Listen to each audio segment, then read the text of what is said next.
Hello, my fellow Westorians. Welcome back to Valar Rereadis for Dunk and Egg. It's our final episode of Dunk and Egg coverage, our wrap-up, our full series review. Let's see what today brings us, my fellow Westorians. One thing today won't bring us is our scheduled guest. Unfortunately, Stefan came down with a head cold, and if you've ever tried to podcast or just speak at length, or do a lot of things, really. Most things are a lot worse with a head cold, but especially talking and thinking and having to sit upright and things like that. So we wish him a happy, speedy recovery, and we'll get back with him another time for some kind of collaboration.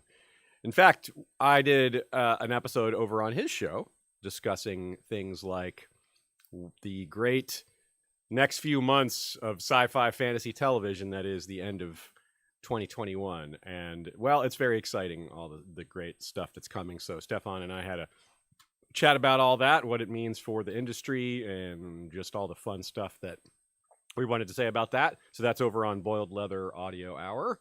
Check that out. Now, Sean, did you perhaps prepare a particularly special drink here on this last Dunk and Egg Day, or are you just kind of keeping on and doing what it takes, doing whatever's normal? All my drinks are particularly special.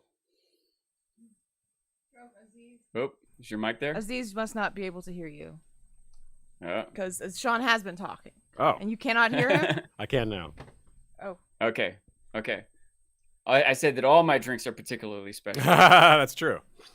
This one is the Rainbow Machine in honor of the Rainbow Guard. Nice. Mixed with Dr. Pepper instead of Mountain Dew, and also black cherry sparkling ice. Dr. Pepper and it's really good. In honor of some sort of maester, I suppose. Maester Aemon. Yeah. Maester, doctor. It's the closest thing we can get, right? Maester Pepper. Maester Pepper. There should be a Maester Pepper. We need a Maester Pepper. And the fourth Dunk and Egg needs a character named Maester Pepper. That is what we have to tell George that he must do. And whatever it takes to make that happen. Last week, I made a few more of those minute short movie previews with a sort of a sci-fi theme. I did a few more with a mystery theme this week. The idea of mysteries came up last week. So I did a couple more. I did Rear Window, the Alfred Hitchcock movie, Memento, the Christopher Nolan movie. Nice. How am I drawing a blank on this? Oh, Silence of the Lambs. And it's this Romanian movie called Police, Adjective. Really obscure movie, but I really loved it. So anyway. Nice. That's really cool. Well, we wish you luck with those. I enjoy them, so I encourage everyone else to check them out. Now, in line with this being the final Dunk and Egg episode, we, as usual, for our review episodes, have a nice collection of questions and comments that we've gathered throughout the run, some of which, of course, we covered during individual episodes, but a lot of them we saved for the end. So I saved a few comments about our beverage discussions that we like to have here at the beginning for this moment. Sam Forsyth says a grand mix. We were talking about all the ways that people describe mixing all the sodas together, suicide or what have you. Sam Forsyth says it's called a graveyard where he's from. That's a good one, but still dark. Yeah. Bag Ladies and the Feral Spinner says in Canada they call it swamp water, which is also pretty dark, a little more gross. Yeah, it's gross. All the other ones are dark because they're about death. Yeah, suicide, graveyard, swamp water. They don't sound good, do they? It's not implied that this is a good thing. Don't judge a book by its cover. Don't judge a beverage by its name. We had one commenter who said they wanted timestamps in order to skip the discussion about the beverages because it throws off their day. But another that had more likes said they tune in just for the beverage talk. So you're really... You're really hitting both sides of it here, Sean. Our friend Rudy sent us a link to some podcast. I can't remember what it was now, even where they were talking about someone drinking Kool-Aid, and it had like 1 million views. It was nothing but them like talking about the Kool-Aid he was drinking. That is wild. Just talking about Kool-Aid. We'll talk about drinking the Kool-Aid. I guess that's still a thing, huh? Yeah. Well, let's give a great shout out to Nina. Her notes and thoughts have been really invaluable, not just throughout Dunk and Egg, but throughout all of Valar Rereadis. I believe we can expect more in the future, but I wanted to give her extra thanks today.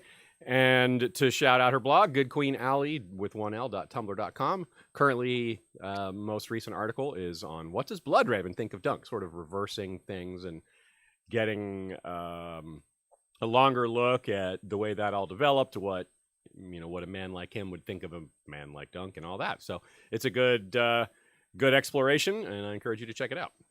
If you want to join the discussion, head over to either our Facebook group, our Discord group, our Slack group. You can interact with us on Twitter or on, what am I forgetting? Email. There's lots of ways to interact with us, so you can do that, and it's a great way to participate. We're going to be, as far as future plans, I'm sure a lot of you are wondering what's next since Valar Rereadis for Dunk and Egg is ending. We won't have another Valar Rereadis for a few months. We will be restarting Valar Rereadis in January, the 2nd of January. So, right, the day after New Year's is a Sunday. And that'll be the beginning of 2022, of course, just in case you're hearing this in the future. Listening from the future. And what we're going to do with the next 3 months is focus on our scripted content. We've got a nice series of episodes that we haven't finished, some of which have barely been started, some of which are quite close to being finished. So we're going to focus entirely on that for a while. We'll still have the occasional live stream, and this is another reason for you to check in with our social media groups, because that is where you'll see schedule updates, so you have some idea of what's coming and when. And with that in mind, thank you to all of our patrons. You all who support us financially are the reason we can take this kind of long look and focus on these certain topics. We're still one of there's a lot of A Song of Ice and Fire podcasts out there, but we're still one of the few doing scripted content, and we want to make sure we get a good amount of that out for the next year. So let's get to it. Sean, starting off, let's talk about what stands out to you the most about Dunk and Egg that's different from A Song of Ice and Fire. Since A Song of Ice and Fire is a fresh read for you, you might have, I figure, some pretty interesting takes on this, ones that I wouldn't have considered. Don't be so sure. I said might. Yeah. I think the biggest one, and this even leads into another thought that I had about the series, something for us to talk about here in a summary, is it's only one POV. Yeah. I think that's probably the biggest difference, especially considering the other differences that ends up making, that it's less sprawling of a story. It gives us maybe a little extra insight into one character, but less into others. And there's pros and cons to that. It's still interesting for us to ponder those other characters. In a way, maybe more space for that, since we don't have auto answers to certain things. We get to think a little bit more about Maedar Plum or what Bloodraven was thinking or whatever than if we just knew, Yeah. But also, if we just knew, that would open up more things to wonder about, or other interactions that Bloodraven has with some people would become new characters that we would wonder about, or potentially get POVs on if George did this in the style of the rest of the books. Another difference that we've also talked about, that it's hard to say exactly how significant this really is, but he definitely spends a higher percentage of time in the main series describing food. And that is, on one hand, it's humorous, but on the other hand, I wonder, especially when you think about the moments where it happens a lot of times. I haven't put that much analysis into it, but it'd be neat to think about the times he spends the most space talking about food, what's surrounding that. And I'm kind of thinking about this. My brain's kind usually of a lot of powerful people are around all that, right? I guess that's one reason why it's not here as much. Yeah, and sometimes big moments too, right? Yeah, like big moments. Again, I wish I could remember a little more specifically, but I just assume in the Red Wedding there was some time taken to talk about the food. Oh yeah, right? Yes, definitely. Probably the Purple Wedding too. Yes, and so even more at the Purple Wedding. Purple Wedding is kind of lulls you to sleep with it. It's intentional because then it's a big surprise. Yeah, it's almost, I don't know if red herring is quite the right word Purple to herring, use, but yeah. But like I had this thought, like a difference between film and the written word. Yeah. And this is partly what sparked in my mind when I was doing these mystery movies, thinking about mystery movies, is it's hard to have totally dead space when you're reading, right? Yeah. In a movie, you can just have like a character just sitting still in the dark, like wondering if he was noticed, or trying to be quiet so the bad guy doesn't hear her breathing in a closet or whatever thing. But it's in a book, it's hard to have just this total little dead silent moment of nothing happening. You're in the person's head. If they're silent, Right, you don't yeah, have the there's silence, you have their thoughts in that moment of silence. there's some Yeah. visual description of what's happening or some talk of their thoughts. There's something on the page for you to read. There's not, but It isn't just a it bunch of might even be dots. neat. Yeah. Yeah, it might be neat to Time have like a passes. blank page Time as part of passes. a format for a book to create like suspense. You have to turn 3 blank pages to get back to Yeah. what happens next or something. But anyway, my point is that sometimes the food descriptions might be a way to distract your mind from other clues or Yes. pacing of what's happening or where things are going. Yeah, that's a really good example because we did specifically take notes. Kind of why I interjected there about the Purple Wedding is it's a long chapter, and the food descriptions I think are intentionally. I wasn't joking. I think they are intentionally to lull you into a sense of this is a party, things are happening, so that when the big moment happens, you're like, whoa. And it's very much the opposite of the Red Wedding, where there's all this tension. You know, that you kind of sense something's going to happen, where the Purple Wedding, it doesn't have that feel to it. I totally thought that you were making a joke about the Purple Wedding because you call it purple prose when you're being very descriptive of something, and that's exactly what the food descriptions are. They're very purple writing. Yeah, good point. No, I was not saying that. So, or yeah, that's what I meant. Yeah, Pun intended, obviously. Yeah, purple intended. So, a take from Nina here, influenced by our friend Jim McGeehan, the opportunity George has and uses with these stories to make them individual genre pieces, which you can't really do with A Song of Ice and Fire because they're not individual stories, right? They're even individual chapters may have individual little episodes within them. They don't really have defined start, middle, and endings within individual chapters, with maybe the exception of the prologue and epilogue chapters have some of that feel to them. But each individual Ned chapter, Jaime chapter, etc., has references to the previous and next chapter and all sorts of other stuff that's just all supporting an epic rather than supporting a genre piece. And so I think that the inner monologues and the historical statements and things like that are different in terms of what they're geared towards and what they're trying to make us think about. And this comment continues, while George certainly pulls inspiration from lots of different sources for lots of parts of A Song of Ice and Fire, this is a fantasy story. A Song of Ice and Fire is a story about humanity's battle with apocalyptic ice monsters and grand politics and all these other things. But Dunk and Egg it's not fantastical, but the fantasy elements are pretty mild. I mean, especially in the Sworn Sword, there's almost nothing. In the Mystery Knight, there's some glamoring, right? There's a little bit of, and there's some dragon dreaming, but I mean, you would say that's pretty mild compared to A Song of Ice and Fire, huh, Sean?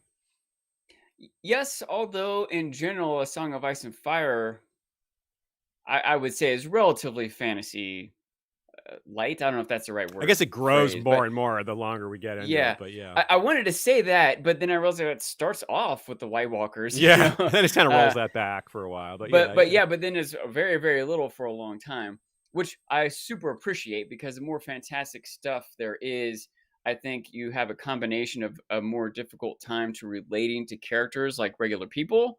And B, a little more difficult time predicting where things might go when any random, crazy, fantastic thing can happen. So when you have less of it and you have it be more, I don't know, finite or controlled or limited or etc., I think George does maybe the best job of anyone with handling fantasy for what I want. Anyway. Right on, yeah, and it is nice to have it that way. It's like the smaller amount, it shows you that the smaller amounts work really well. You know, it's like because you keep wanting more. It's that whole adage, like leave them wanting more. Well, George is also very good at that.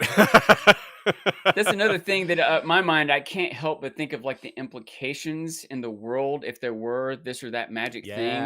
Like they were just if it was too abundant or commonplace, the whole world would go through significant changes. Like someone would come up with like steam engines or like communication system, modern sort of the things that we have for modern technology are things that humanity wants. We want the ability to travel and communicate better with each other, right? And so if you have magic too abundant, those things will happen. And then you don't have the same medieval kind of world that you would have otherwise. Yeah. And maybe that would be interesting to speculate, but that's not what George is doing. And if he lets there be too much magic here, then the whole world doesn't make as much sense. Does that make sense? He wants the magic to have been bigger, right? Like, yeah, does that make sense? Yeah.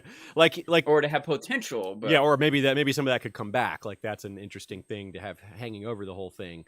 Like Valyria is gone. There's no way Valyria is coming back, but certain parts of it might. Certain elements of it, certain things they figured out might get figured out again. Some of their artifacts are still around. That's pretty cool. The whole, and that's a constant refrain in fantasy sci-fi is the new world rising from the ashes of the old, or maybe that happened 1,000 years ago, but there's still those elements of the old world 100, 1,000 years ago, what have you. Comment from Aaron Whitmer. The comparison of Dunk and Egg to a Western is very apt. Dunk and Egg always feels like a playground for George to go to as a break for how tightly woven A Song of Ice and Fire is. Dunk and Egg roll into town and adventure happens around them.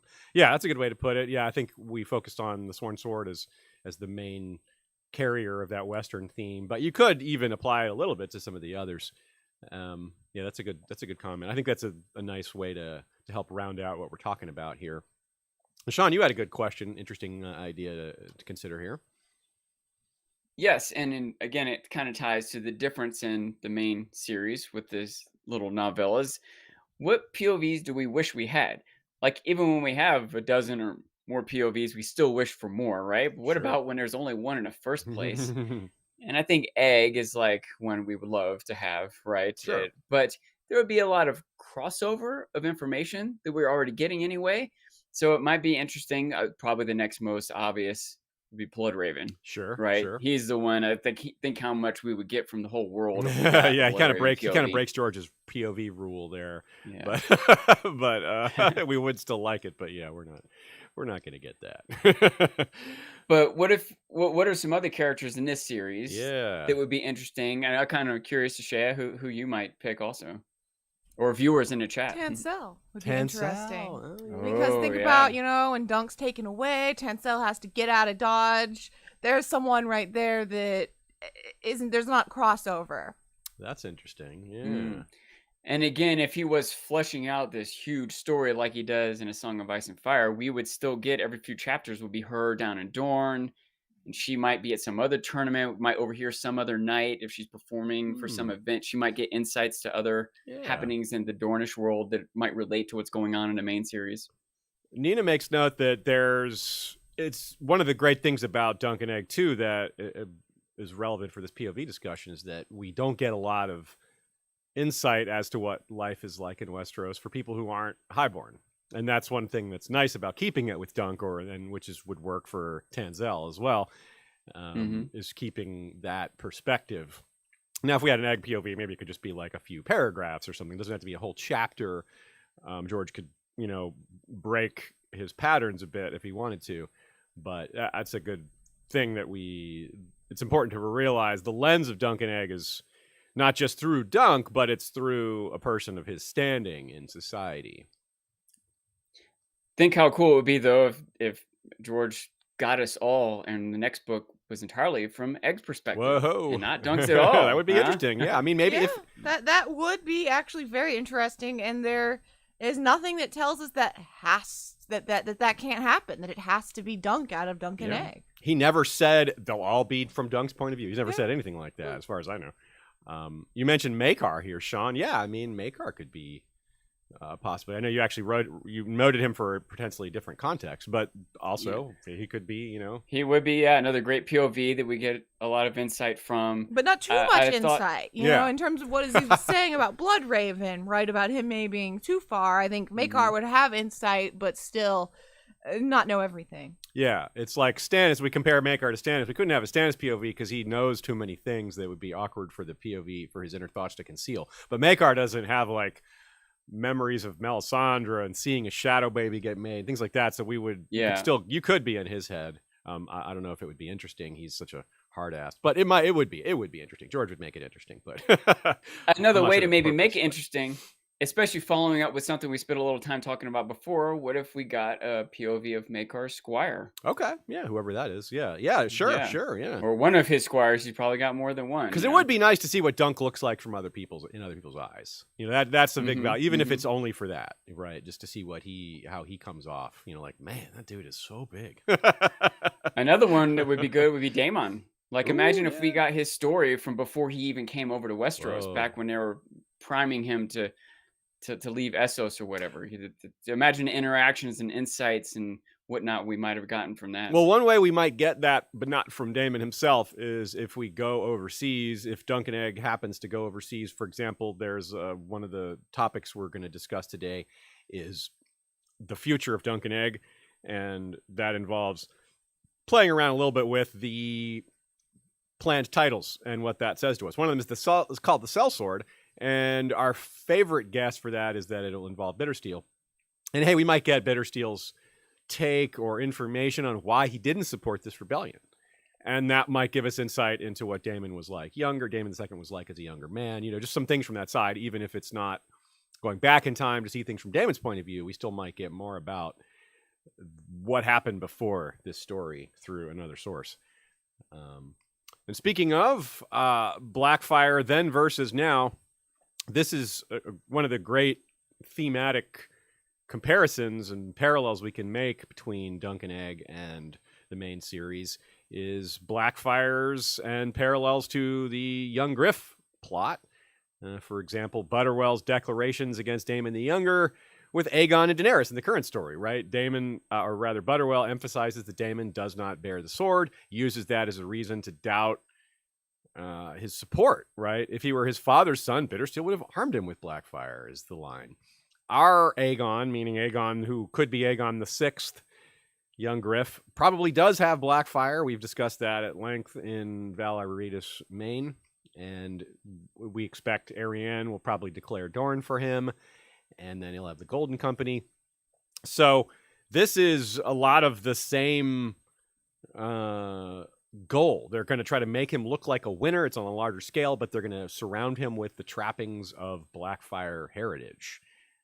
Like the sword, of course, is a big one. Maybe the crown. The crown of Aegon the Conqueror was lost in Dorne, so there's a good chance the Dornish still have it. So just lots of dragon stuff. However, the kicker to all that, just like a real dragon can usurp this so-called false dragon, Daemon II, meaning Egg himself, was the real person in the dream, the real prophesied hatched egg. Dunk says, if a living dragon appeared again in Westeros, the lords and small folk alike would flock to whichever prince could lay claim to it. So, Dany has dragons, Aegon does not. Now, what Dunk wasn't thinking about there was, the other things that could come into play. Like with Daenerys, there's plenty of reason to think, well, it won't be actually that simple at all. Prejudice against her for, being a foreigner, being a woman, all these other things.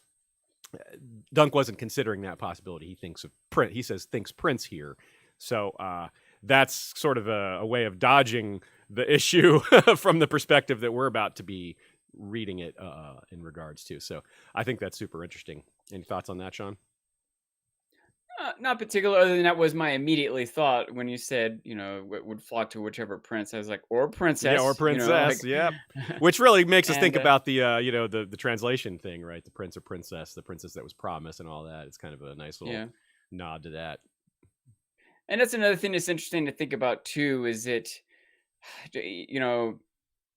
even dragons, as powerful as they are, they don't automatically mean, well, let me say it differently. Even if they do mean you automatically win every battle, you can't be everywhere all at once. Right. Multiple battles are happening in multiple places, and it takes time to travel. And even if you can fly there quick with your dragons, the rest of your army is left behind. Like, even if you, kind of like in modern military, even if you fly somewhere with jet fighters and blow up a bunch of buildings, well, you still didn't take over that country. You're still not running that government. You might go defeat some army, but you need troops and personnel on the ground to really take over, if you will. It'll be fun getting your perspective on Dance the Dragons, where a lot of these things come up. Yeah. there's a guy who just goes around on his dragon just attacking castles and just is like, hey, come stop me. And they're like, they can't. Half the time they don't even know where he is. Like, why the heck is this guy? Like, he's just flying around the Riverlands, even though he's on a huge dragon.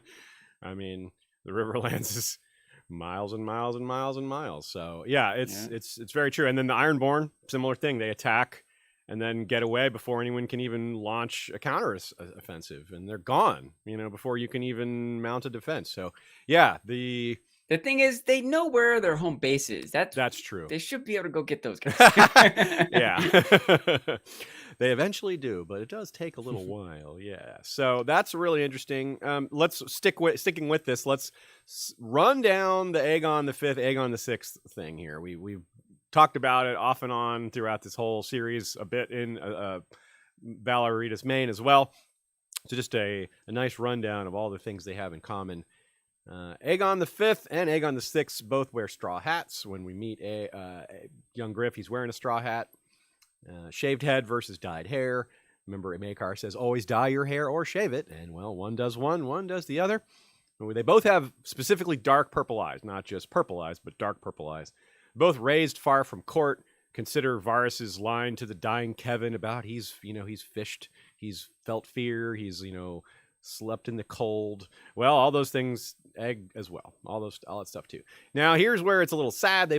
There's a good chance. Neither of them are currently. We don't know how. Well, we know how Egg dies, sort of, and obviously Aegon, Aegon young Griff, is not super likely to survive the whole series. And a popular guess, my own included, is that he'll die also to either wildfire or dragonfire. So they may have a very similar death coming. So that's less fun, but it certainly deepens the parallel. Do you think there's any chance that in future Duncan Egg will no longer be an egg and he'll dye his hair instead of shaving it?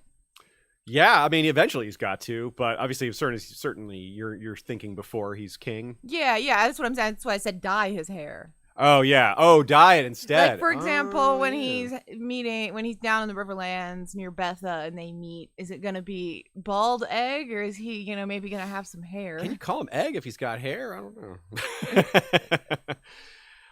Yeah, that would be interesting if he decided to go the other route. I wonder. It seems so much harder to maintain. It like does. Hair dye it would be harder to it. maintain, but if you're gonna be at all vain, I think, like if you're gonna start caring about your appearance, which a teenage boy might.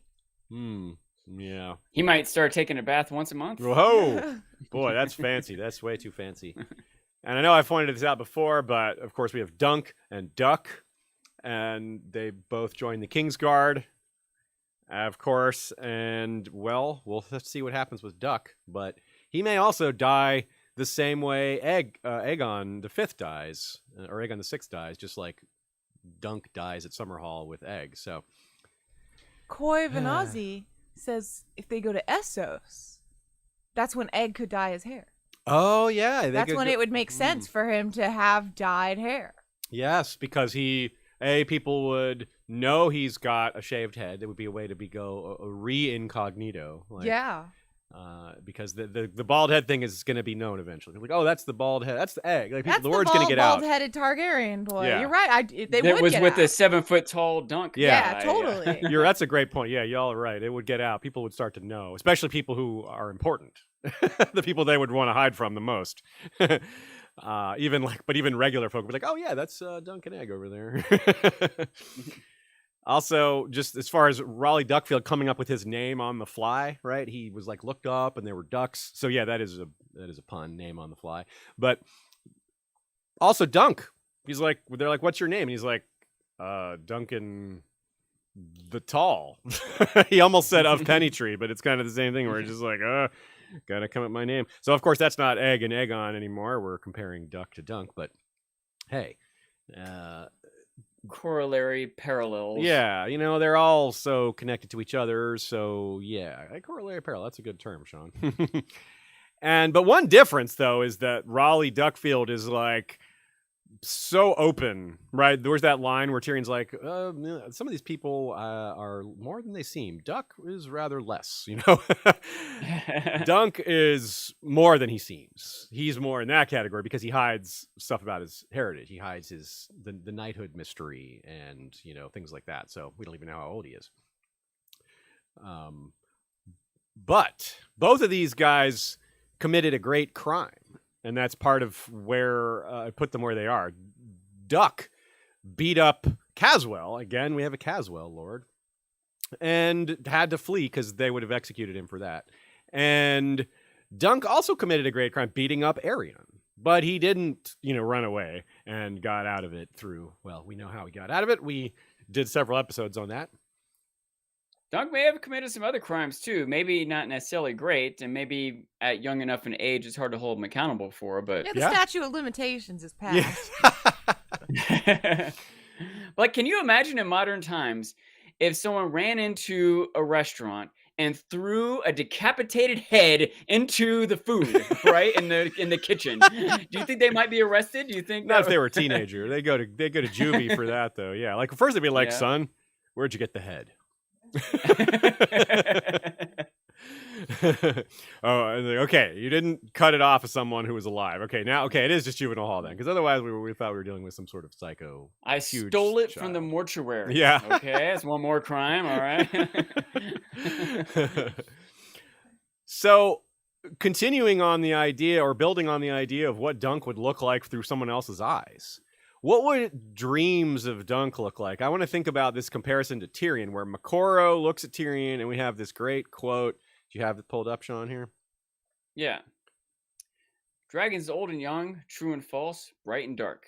And you, a small man with a big shadow, snarling in the midst of it all. Would he be a big man with a small shadow, or is he a large man with a huge shadow? I don't know. But you can see what I mean. Like, Tyrion's in the midst of all that. He's mixed up with dragons, right? He's going to be mixed up with Tyrion, or with Dany, and was already mixed up with young Griff and them. But Dunk as well. I mean, he's clear. Like, this absolutely applies. Other than the small man part, he's absolutely mixed up with all sorts of dragons. I don't know about the snarling part, but Tyrion also kind of laughs at that sentence. I can't believe this never occurred to me before. But do we have any evidence of young Griff or Duck or any of them appearing in anyone else's visions? No, not directly. Right? Not directly. Mm-hmm. Like, maybe even if we go back and reevaluate it, something Melisandre said one time might theoretically could be. I don't know if that's the case, but it just occurred to me that's something that's worth researching. Yeah, sure. Or someone taking note of in some way, that it doesn't necessarily mean anything, but the fact that I don't think there's been any prophetic clue about any of the characters involved there. Yeah, might be an indication that they're not the true deal. It's right. Like, most of the prophecies seem to end up pointing at Dany. They're like, oh, does it point to this person? Or no, it's Dany. Yeah. But of course, not literally everything. So that is a good point. Now, so I would wonder about that. Like, I wonder if we have more examples of dreamers getting a look at Dunk, if that's going to happen, if there's ever going to be like a Summerhall type comment from someone who has dreams like that. I really wonder. It certainly seems like it'll be a part of what we could expect from any sort of Dunk and Egg project going forward. Bright and dark, in that line, in that quote, dragons old and young, true and false, bright and dark. Now, bright and dark is interesting phrasing. It reminds me of Aerion Brightflame, right? That's his nickname. And Valar Targaryen, the line about him is he had dark hair like his father, but a bright streak ran through it. So, bright and dark. So I wonder if that's just, George likes that phrase, or if there's more to it. But it stood out a bit, and I wanted to draw attention to it. It could also mean bright, as in like a can't think of the word to use, but like a sharp mind, a smart person's bright, and dark could also mean a foreboding person or a pessimistic person, Sure, yeah. And Aerion was said to not to force it all onto him, but he's supposedly dabbled in the dark arts. So you have Bright Flame dabbling in the dark arts, and yeah. So yeah, a lot of things that could be interpreted here. So, folks, if you have any takes on that, definitely share them with us. It's a wide open little mini mystery there. Sort of on line with that, comment from Kat Ovivas back from, I think this came from during our Hedge Knight coverage. She says, I wonder whether Rhaegar had visions, dreams about his own death, and whether this was the reason why he stopped believing he himself was the promised prince and started believing it would be his son. Now, Rhaegar thought he would return from the Trident, Nina points out. He definitely thought he would live at least a little bit longer. but he may have thought his own death. He may have seen his own death. That doesn't mean he didn't see his own death, and just like so many prophecies and visions, he got it wrong. He's like, oh, I'm going to die doing this or that 20 years from now. But oh no, oops, actually it's the trident. You saw that. So it's certainly possible. But I don't know. I think maybe Rhaegar shifted it because he saw a new bleeding star, it came again, and the other things didn't line up. But it's an interesting idea. Certainly what Rhaegar's dreams are is an endless and interesting sort of cycle, whirlpool. This might be a good segue to my actual thought about Maekar from earlier. Sure, yeah, do it. I wonder if he had any visions or dreams or anything. All his sons did, right? So it does kind of make sense. And if it might have contributed to his sulking. Like it kind of, think how it spiraled Daeron into sort of a depression of sorts, especially when other aspects of his life maybe were troubling. Same, it might be similar for Maekar if he feels like he's been passed up for something he deserves and he's frustrated by his sons.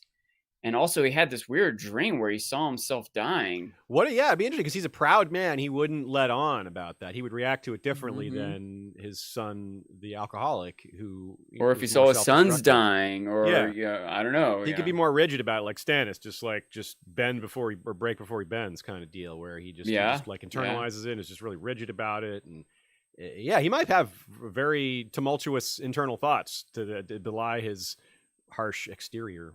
That's an interesting theory, Sean. I like that. It does. I mean, it certainly fits a lot of things. So many of them have dreams. The fact that all 4 of his sons had dreams. Maybe that's really why he let Egg go with Dunk. Hey, you never know. Maybe something Dunk said triggered a memory of one of his dreams. Yeah. In fact, remember that moment at the end of the Hedge Knight when Dunk kind of, made his case. And Maekar, there was like a long pause where Maekar thought for a long time. And I think I wish I could remember a little bit better. I think he maybe gave an okay, fine sort of indication and then walked away. I wonder if his brain was spinning there over some vision he had. And it might have been as much about deciding this is destiny rather than Dunk made a good argument. Yeah, I mean, it could be both. I think Dunk did make a good argument. For sure. But yeah, I think you're right. Yeah. I don't mean to imply Dunk didn't make a good argument. Gotcha. Yeah. But, whether he did or not, Maekar might have also been considering some vision he had. Yeah. Or some dream Daeron had told him about or something. I think that it's a really interesting idea because Maekar doesn't come off as, he comes up as non-mystical. But that's really just a facade. There's no reason for us to think. There's no absolute deadlock reason why he couldn't be having dreams, especially because it's not common among Targaryens but not uncommon either. So yeah, I like it a lot. I mean, like you said it's not common but it's not uncommon, but again, all of Maekar's sons, all of them, I know that's such a big deal. Yeah, that's a good indication. Yeah, what did they all get it from their mom? Not so much. It reminds me of all of Ned and Catelyn's children being skin changers. How did True. It's almost that's a good comparison, actually. Yeah, so I wonder. I mean, Ned. We did get in Ned's head, and he didn't have magical dreams, but he certainly had dreams that were important, and they might. Who knows? They could be a little bit magical. They just weren't obviously magical. Let's talk about something a lot lighter and funnier. Knights versus snails. This is something that came from a commenter who said, do you think the reference to Uthor Underleaf has something to do with the preponderance of knights fighting snails in medieval art? And I'm like, what? I had not heard of this. So I Googled knights fighting snails. And there's all kinds of stuff. This is wild, man. The Smithsonian Magazine, let me quote them. It's a great unsolved mystery of medieval manuscripts. As Got Medieval writes, that's a website and worth checking out. You get these all the time in the margins of Gothic manuscripts. Quote, and I do mean all the time. They're everywhere. Sometimes the knight is mounted, sometimes not. Sometimes the snail is monstrous, sometimes tiny. Sometimes the snail is all the way across the page, sometimes right under the knight's foot. Usually the knight is drawn so that he looks worried, stunned, or shocked by his tiny foe. What the heck? So it's still a mystery. It's like something that there's some theories about it, which I'll get into here in a second. But as I get into them, be aware that these are just theories. It's kind of like memes, right? If you were to see a meme from today, 50 years from now, good luck figuring that out. Yeah. You know? Sometimes you need some sort of context. Or lots of context, like Yeah. contextices. Like you need 5 different pieces of current events context to make sense of it. And even then it's a little obscure. So that might be what we're looking at with these snails. It's some sort of medieval in-joke that is just completely, we wouldn't even get it even if it was explained to us now.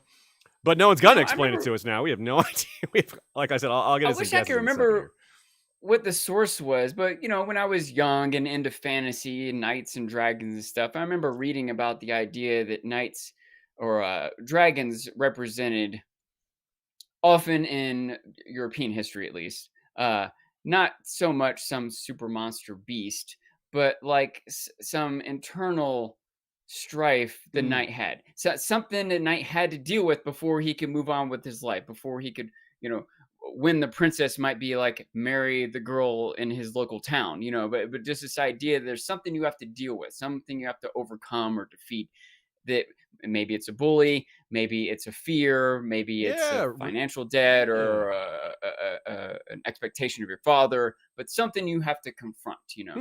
I wonder if snails could represent something like that too. Everyone's got to confront snails. What it might be, but, well, okay, so here's a couple of interpretations I read. Now, of course, again, these are just guesses. The resurrection is thrown in there, is tossed about as an idea because, hey, Christianity is ubiquitous. The resurrection is ubiquitous from knighthood, European medieval times. The inexorable pull of life, the spiral, right? The infinity symbolism from the snail spiral. Slow but certain, There's a more popular theory that it represents what happened to the Lombards after they lost a crucial battle that changed their fate as a people. The Lombards are from Lombardy in, what is now France.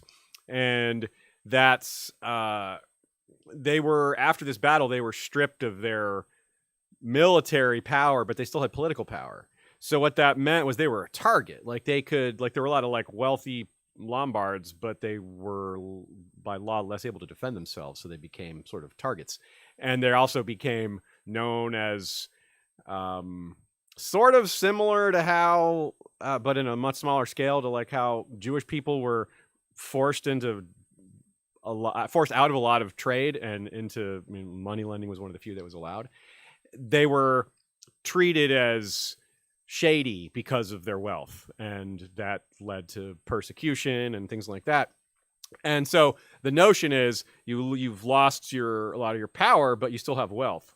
And that's why you have your whole house on your body, right? You carry your house around with you. That's how it connects to a snail. Also, they're supposedly slimy. So these are all invectives. It's all just, we're describing some sort of medieval prejudice here, like slurs, basically. But that last bit about carrying your home around with you brings us back to A Song of Ice and Fire kind of nicely, because that's the life of a sellsword. We see that when these guys go and see the Golden Company, right? What does John Connington describe them? He sees them as, a lot of them have huge amounts of wealth carried on their body, because where else are they going to put it? They don't have houses. They don't have a home. They don't have castles to store their wealth in. So that reminds me, I remember one time reading that, and I'm sure there's a million elements or examples of this in different areas, but the idea that pirates would have earrings, that was to pay for their funeral. That the gold of their earring was to pay for their funeral. Wow, I didn't know that. That's neat. That's kind of macabre, but it is interesting. It's clever too. Yeah. Or gold teeth, maybe. You got a gold tooth in there. Just yank that out, pay for my funeral. I'm sure different pirates in different areas of the world or time periods that might not have been true. But I can also see how maybe that's part of the purpose of value of jewelry. In one way, it's a way to keep your wealth on your person. It's more secure. Yeah. Right. And then also it starts to become a way to show off your wealth, but And that it really does represent like a lot of the Hedge Knight life too, right? Dunk carries everything he owns is on him. You know, it's attached to his horses or his body.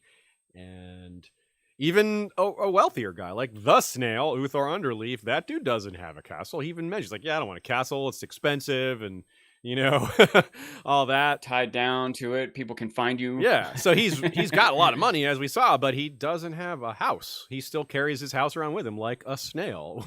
So that's pretty cool. A snail also has a shell. It's sort of like armor, like knights wear armor. I don't know if that's some sort of like you're trying to compare the knight to a snail in some way, or like, another thing, I think snails are usually thought of as slow. Yeah. I wonder if that's maybe knights are behind the times or can't beat time. It's weird to think about, right? It's basically everything's on the table because, like I said, there is no certainty here. Here's a couple comments from YouTube. A couple people have some ideas. Derry says, perhaps the snail represents the ever-present mundane, the need for food, water, shelter, that the great deeds can't be achieved if you forget the mundane. Hey, that's pretty good. I like that take. Yeah, like everything falls apart without the basics, right? You gotta eat and live, and no one has a life without those things. It's a very good take. And Gaming with this guy says war was 99% waiting, slow and terrifying. That's also a very good point. Yeah, most of war is not fighting. That's another very common term in the military is hurry up and wait. Hurry up and wait. Everyone's got to run and gather and get your stuff. Okay, now the truck will be here sometime soon. Just wait. But when the truck gets there, hurry up, get in the truck, load your stuff, move, move, move. Okay, now wait for the truck to drive to the airport or whatever. So let's think about your favorite line in Dunk and Egg, which is how good a knight are you truly? I was hoping it would have been nice to get Stefan's take on that as well. But I want to know, like, now that you finished it, maybe if you go back to A Song of Ice and Fire one day and reread that, are some things you're going to look for? Are you going to think about knighthood differently based on how Dunk and Egg has reframed it for you as it compares to the main series? Because it's obviously so many characters that it's a big deal for. Brienne, Sandor, Gregor, Jaime. I guess those are the biggest four. Those are probably the top four right there.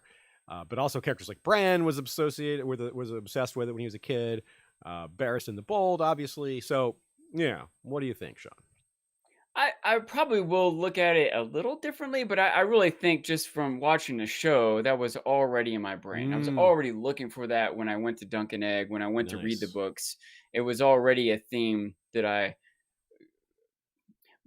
maybe found interesting in general. I before any of this Game of Thrones or whatever, like the idea of torn loyalties and what it means to be honorable, the idea of that I really love that scene when Bronn fights the knight whose name I can't remember. Sir Vardis. As Tyrion's champion, and like, you didn't fight honorably. Yeah, he did. the idea that once you're fighting, like if you're really honorable, you should be fighting. You know what I mean? Like if everyone really had honor, I don't think there would be any fights. So I've always found a certain sort of irony in that in the first place. And George definitely brought that to the forefront. And for all the problems of the show, it's one thing the show did well is also feature that thematic element. So the fact is, like, just rereading any of this stuff, I'll have a million new angles to come at it from. But this is clearly a central theme that George deals with throughout all the material, right? Yeah, well said. Good said. All right, let's move on to Dunk and Brienne comparisons. We've obviously made several during, but we never stopped to sort of do them all at once. And with that, let's give a shout out to our friend, Kristen Reed Tredo. She is an honorary member of House Reed because it's her actual name. And this happened at Balticon, the same Balticon where The Forsaken was read for the first time. She is clearly a skilled questioner of George R. R. Martin because she knew how to phrase this question correctly. She said, will we ever learn how Brienne descends from Dunk? She didn't ask, does he or does she descend from Dunk? She asked the question as if that was already assumed. And he said, eventually, all will be revealed in time. So he just accepted the premise. That is a loaded question. That's the definition of a loaded question. True that. So that's awesome. Not just that it was confirmed, because it was pretty well confirmed anyway. Just the text is just overwhelming with clues there. But, it's never sure until it's sure. And this is pretty sure. And it's nice to hear that he plans on describing it in more detail rather than just leaving it for us to sort of just, there were babies, and these babies led to babies, and then Brienne came. So we'll get a little more direct line there through that. So let's talk about some specific comparisons. Size and strength's pretty straightforward there, right? Significant facial scarring, Nina points out. I almost missed that one in the line of true knighthood. And then there's the knighthood issue, which neither of them is, but they both are in terms of attitude and performance and ability and dedication. They're more true than anyone. But in terms of technicalities, guess not. So the sigil, here's a quote. This is when Brienne gets the shield, not when Dunk gets it.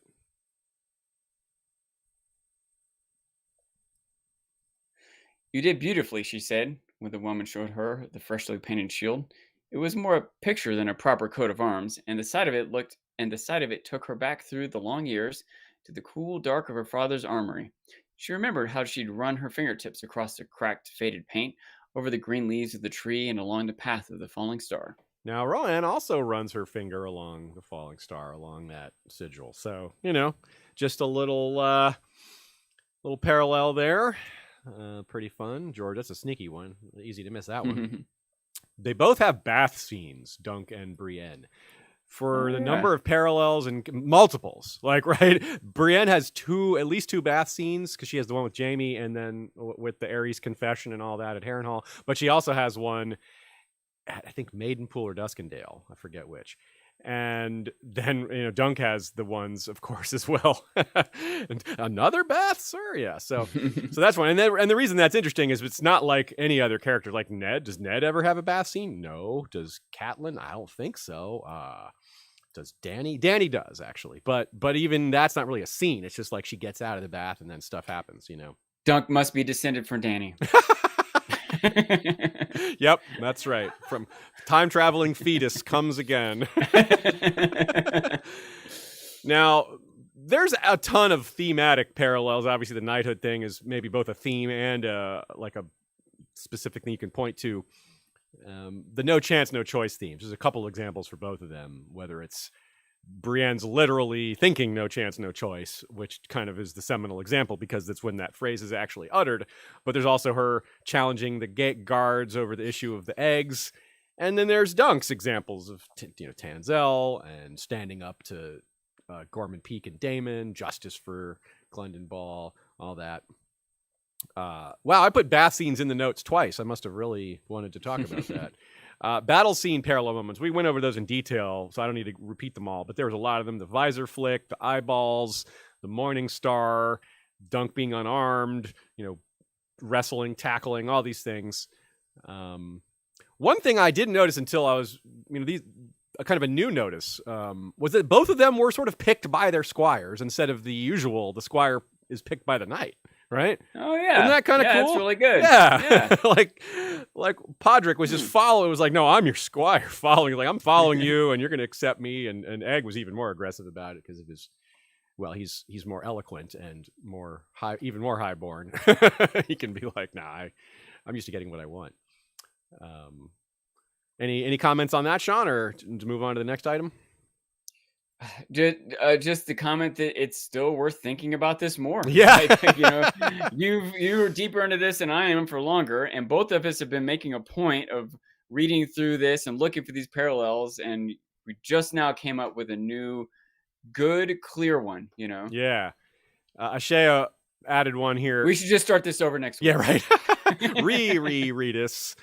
The Rohan, Dunk, and Jaime Brienne parallels there, like their comparisons between those two relationships, which may or may not ever go farther. And of course, since Rohan is literally Jaime's great-grandmother. It's even tighter with Brienne being just definitely want to make that clear. Descendant too. Yeah, so they're even.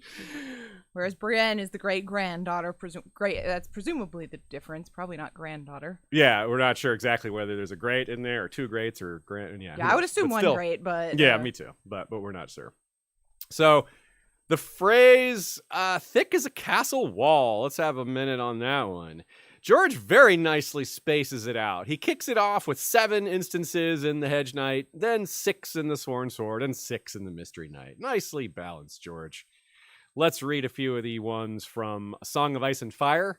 First off, we have the Storm of Swords prologue. Lark the Sisterman laughed. Small Paul, thick as a castle wall, he mocked. Next up, we have A Storm of Swords again, Sam 2. Pip always teased Grin about being thick as a castle wall, so Sam explained patiently.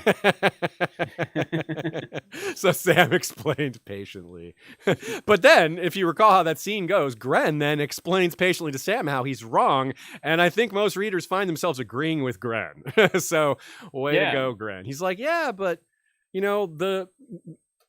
what's his face? Thorne calls me Aurochs because he's insulting me. But but frankly, an Aurochs is big and tough, and it doesn't bother me being called big and tough, Much like it's kind of like nowadays they both make some good insight. Yeah, they're not as dumb as people say. Emotional intelligence, right on you.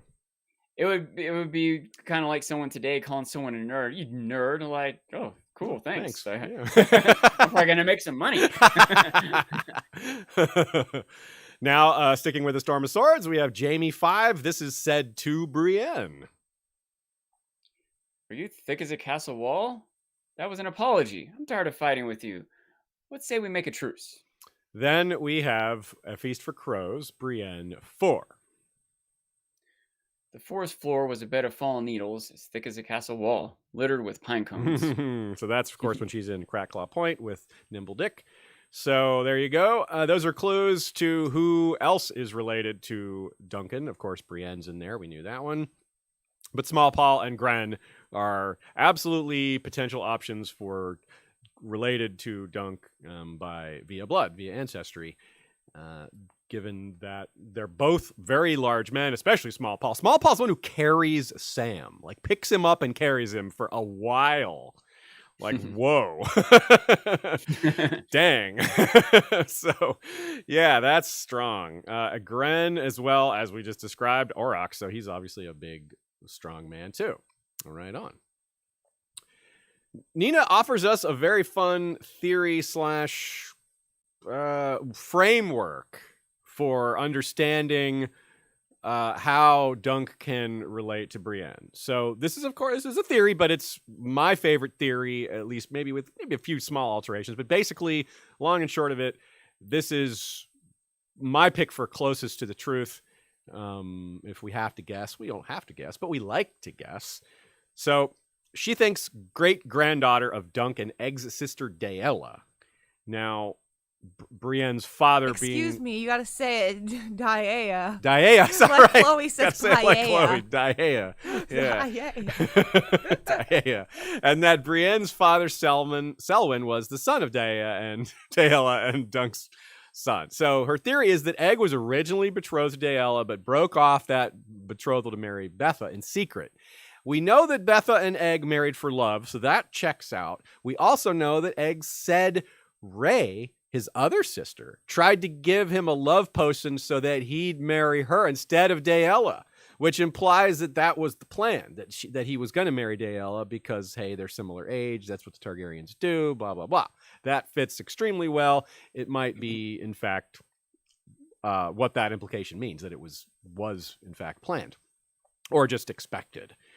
So, and of course, that has a ripple effect going forward where Egg and Betha's children also marry for love, but let's not get ahead of ourselves. So Daella needs a new husband, clearly, if she doesn't marry Egg.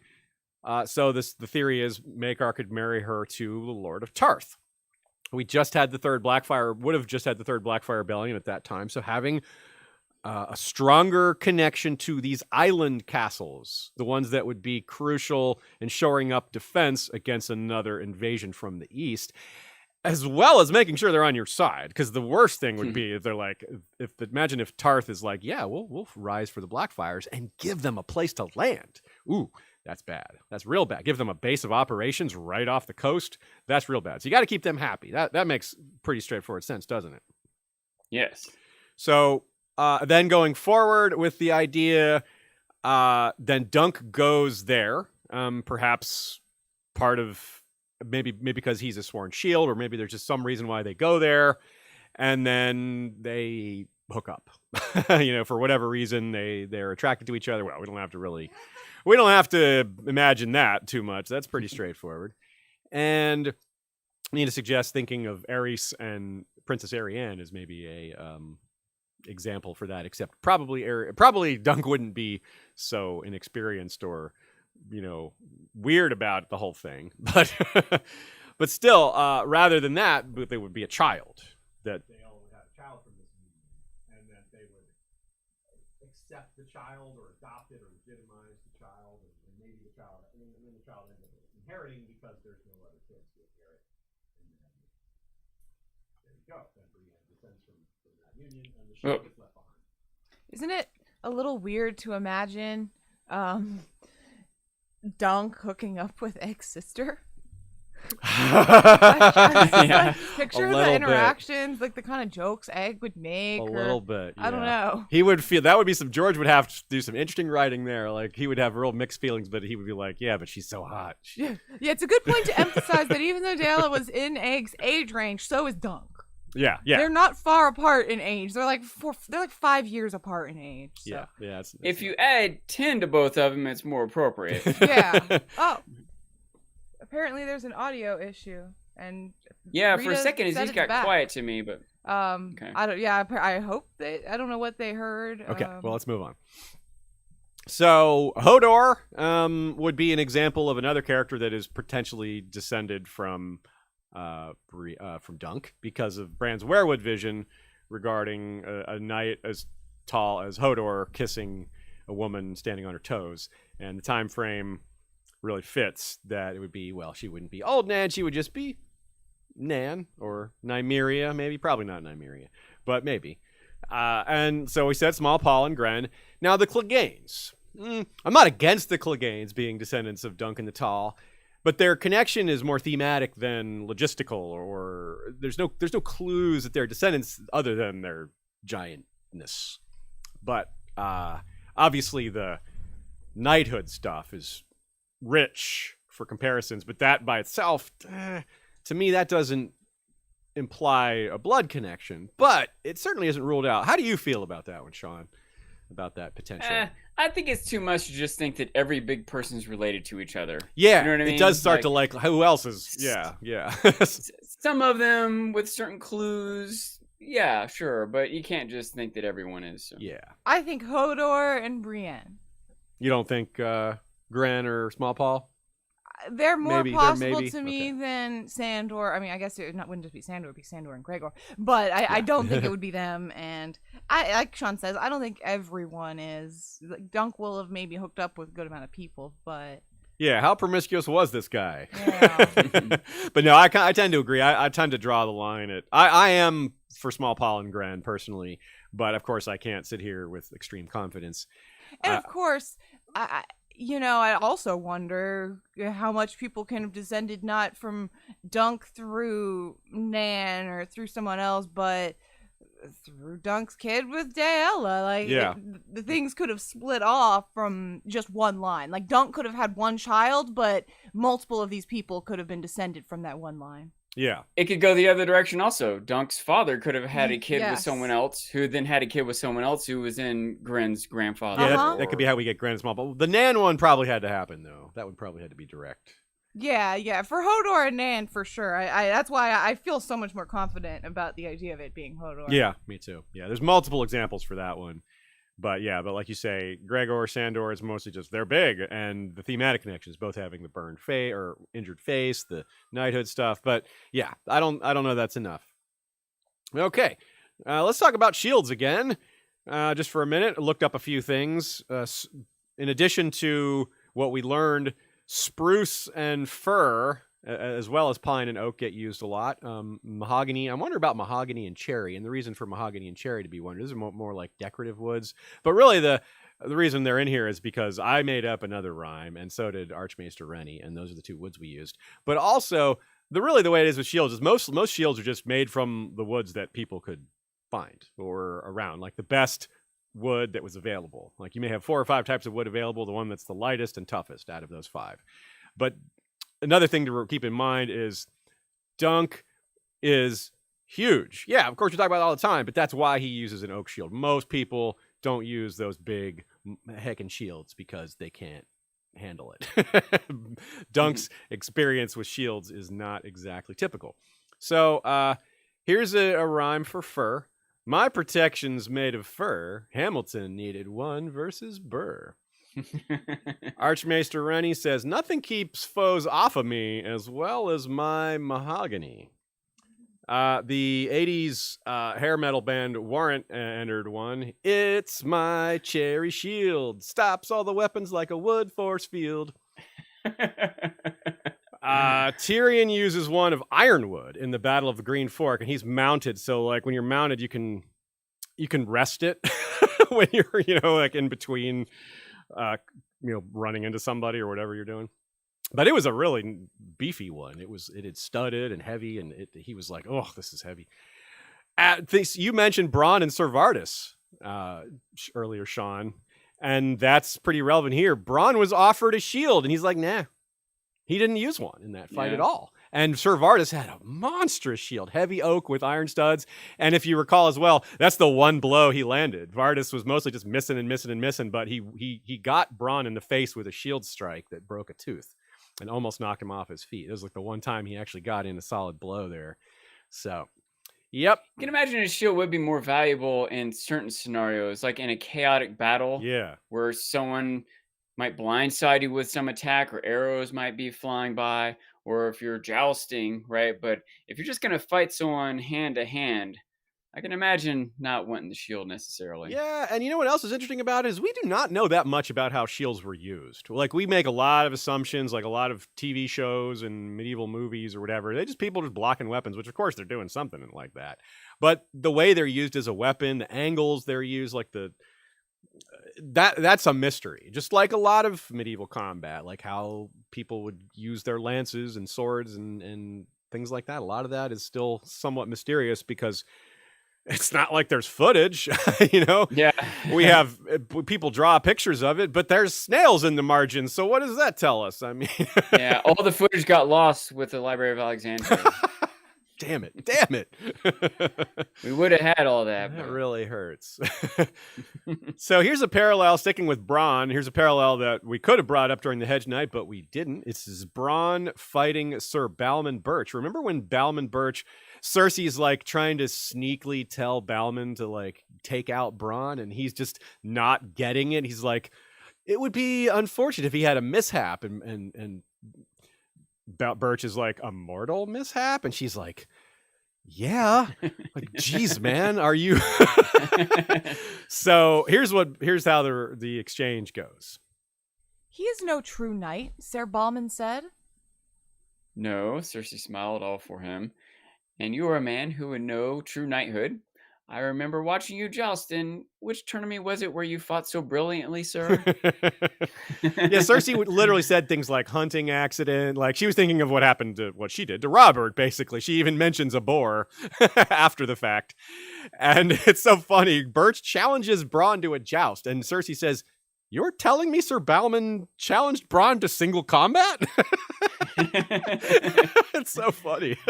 And Bronn, what does Bronn do? He does what Aerion did to Harold Harding, or Humphrey Harding. Harold Harding is Harry the Heir, who we're also going to talk about in a minute, causing a similar result. Balman's legs are broken, and Bronn uses it as an opportunity to wring a confession out of him, like, Cersei, who made you do this? And he's like, Cersei. And Cersei's like, oh, great, good job.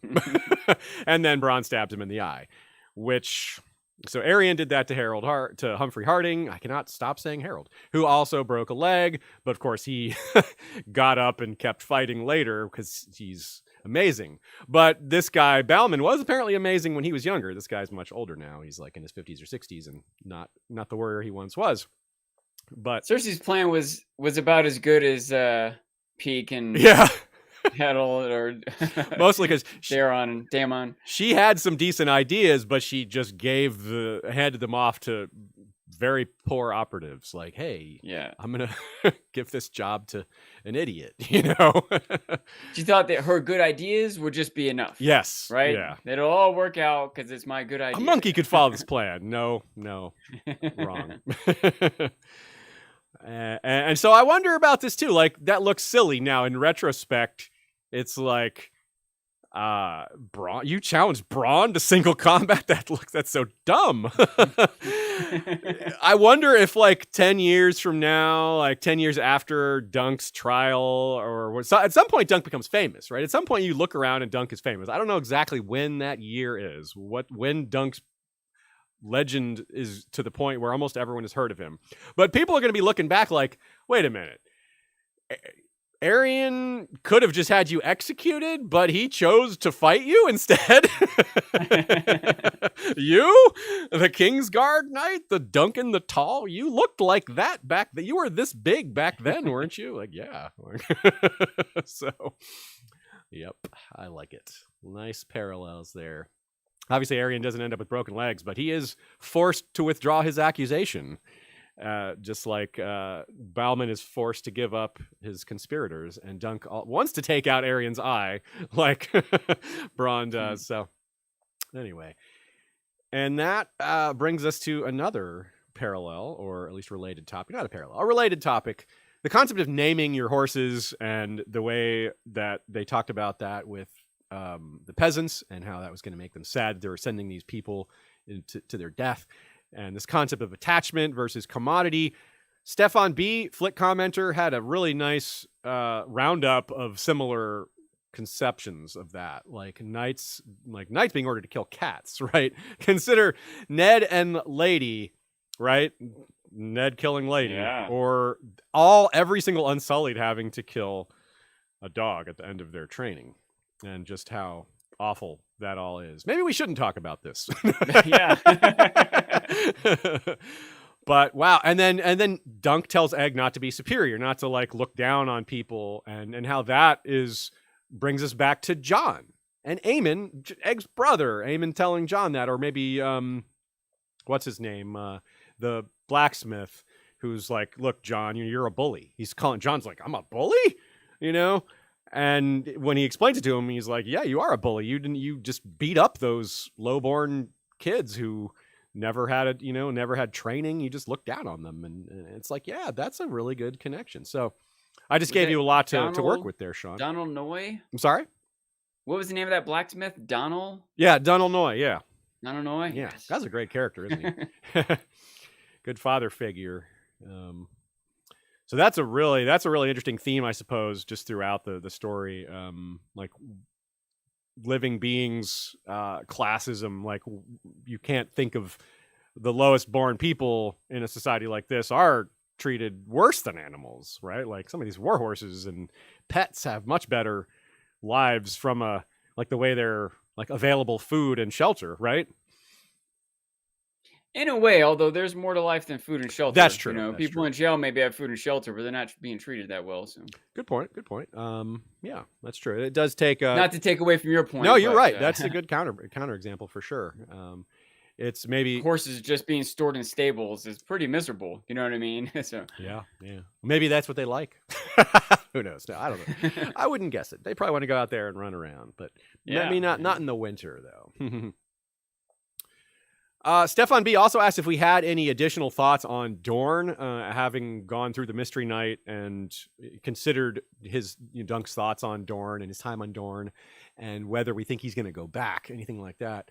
I do question whether he'll ever go back to Dorne. I feel like he probably will, but it's also kind of hard to think about when, given what we know about Dunk and Egg going forward, and all the places George wants them to go. Is there time to do that again? Do you have any expectations there or hopes for that, or any other places you really want to see them go, if not Dorne? I kind of want to see them go everywhere. Yeah. I sort of hope and expect that they'll go to Winterfell, maybe the Wall. I don't know. I guess I sort of expect them to go back to Dorne, but not necessarily. A couple things is, Martin had, I don't know, several more books planned for this, which allows for several more locations.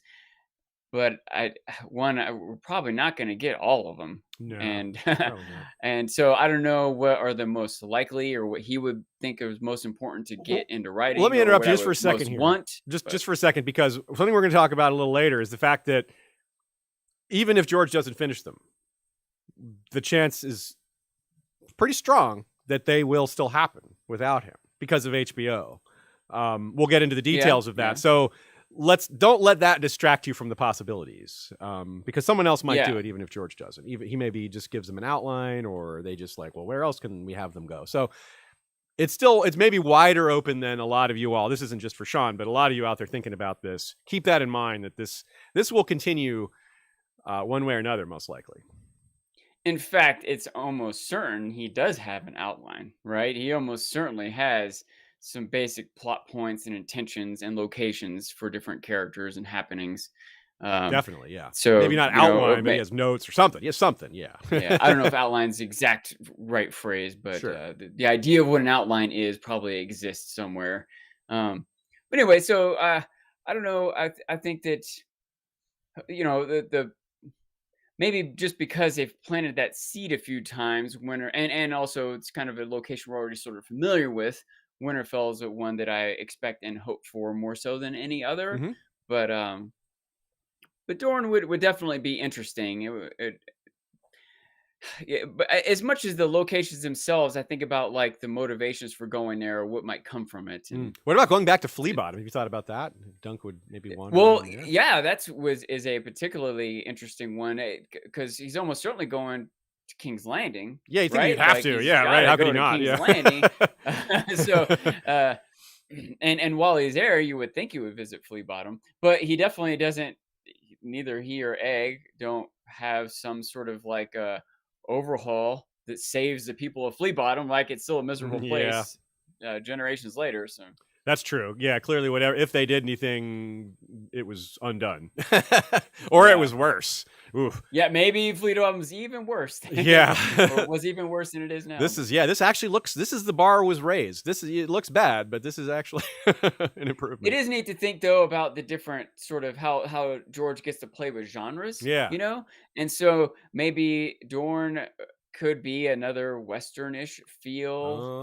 Maybe I wonder if he would maybe have some Lawrence of Arabia parallels that he would pull in there. That's cool. And in Flea Bottom, I wonder if he might make it a film noir, like detective sort of stories. It'd be hard for Dunk to be a detective, though. Yeah, we already talked about how he's kind of like just 7-foot guy snooping around a corner, like slyly asking a bartender if someone's seen something. It's like, yeah, Dunk. Well, we know who you are. He could just like paint himself like a castle wall.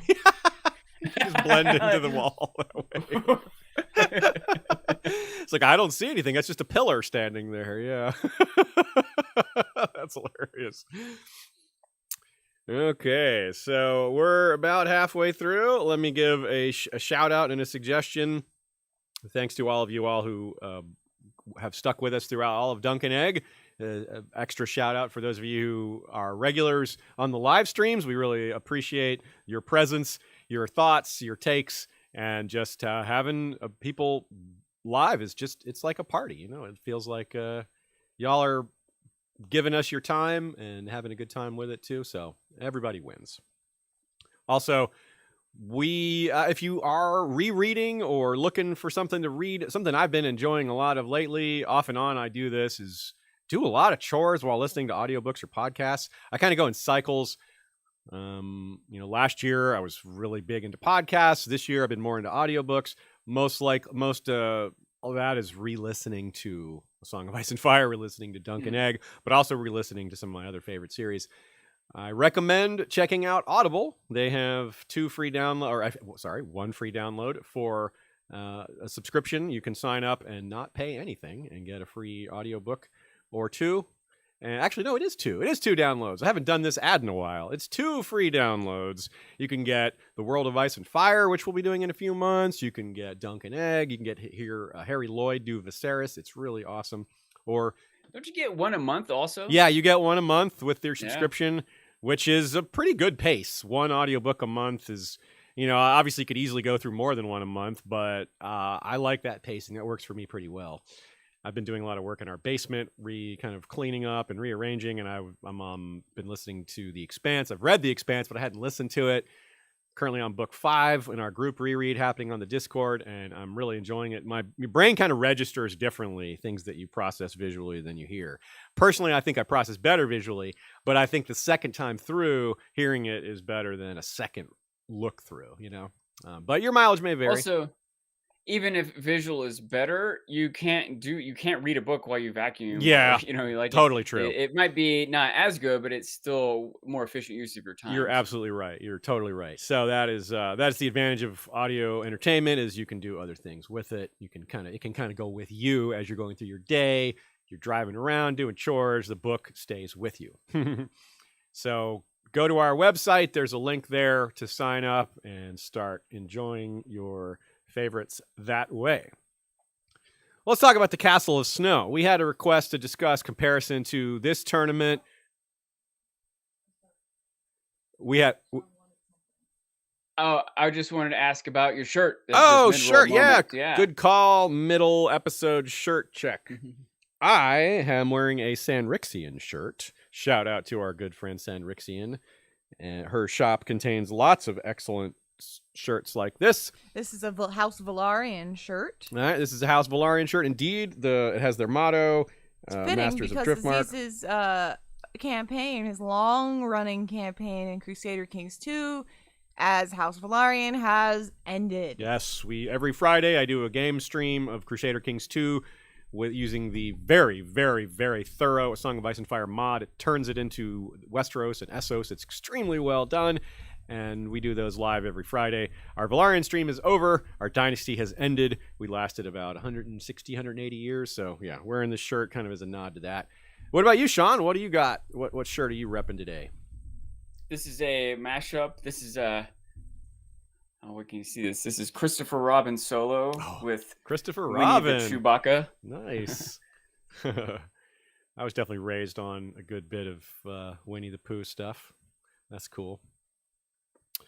All right. They have the Tao of Pooh on Audible, by the way. Yeah, I do. I really like that book. That was a very it affected me, shall we say? Yeah. I was gonna say that exact thing. It had a little transformation of my mentality about the world, my personality, even. So, it's very much what Tyrion says to Jon. The gist of the Tao of Pooh is somewhat similar to what Tyrion says to Jon about just be what you are. Don't try to be something else. Like you're happiest as yourself. It's like Pooh is Pooh. He's very simple, but that's what makes him happy all the time. And this is very off topic, but hey, we managed to relate it to A Song of Ice and Fire and to life. So good enough, right? Yeah. Cool. All right, let's talk about the Castle of Snow. This we had a request to discuss the comparisons between White Walls and Sansa's Snow Winterfell and the tourney of Winged Knights compared to White Walls as well. And I didn't want to do that one on the fly because it's a good enough topic that I wanted to do a little bit of extra thinking and writing about. So let's start off with a little quote. Dunk turned. John the Fiddler stood behind him, smiling in his silk and gold of cloth. What's made of snow? I thought Shea was going to say that one. The castle.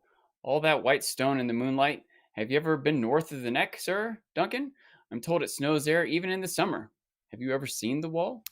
So what's neat about that is that, Sansa's Snow Winterfell is made out of snow. You have this comparison. You have a lot of castles starting to look like snow when we get to the Winds of Winter, though. Like, snow is covering them. So almost, you could say that about almost any castle when it's covered in snow, is that it looks like a snow castle.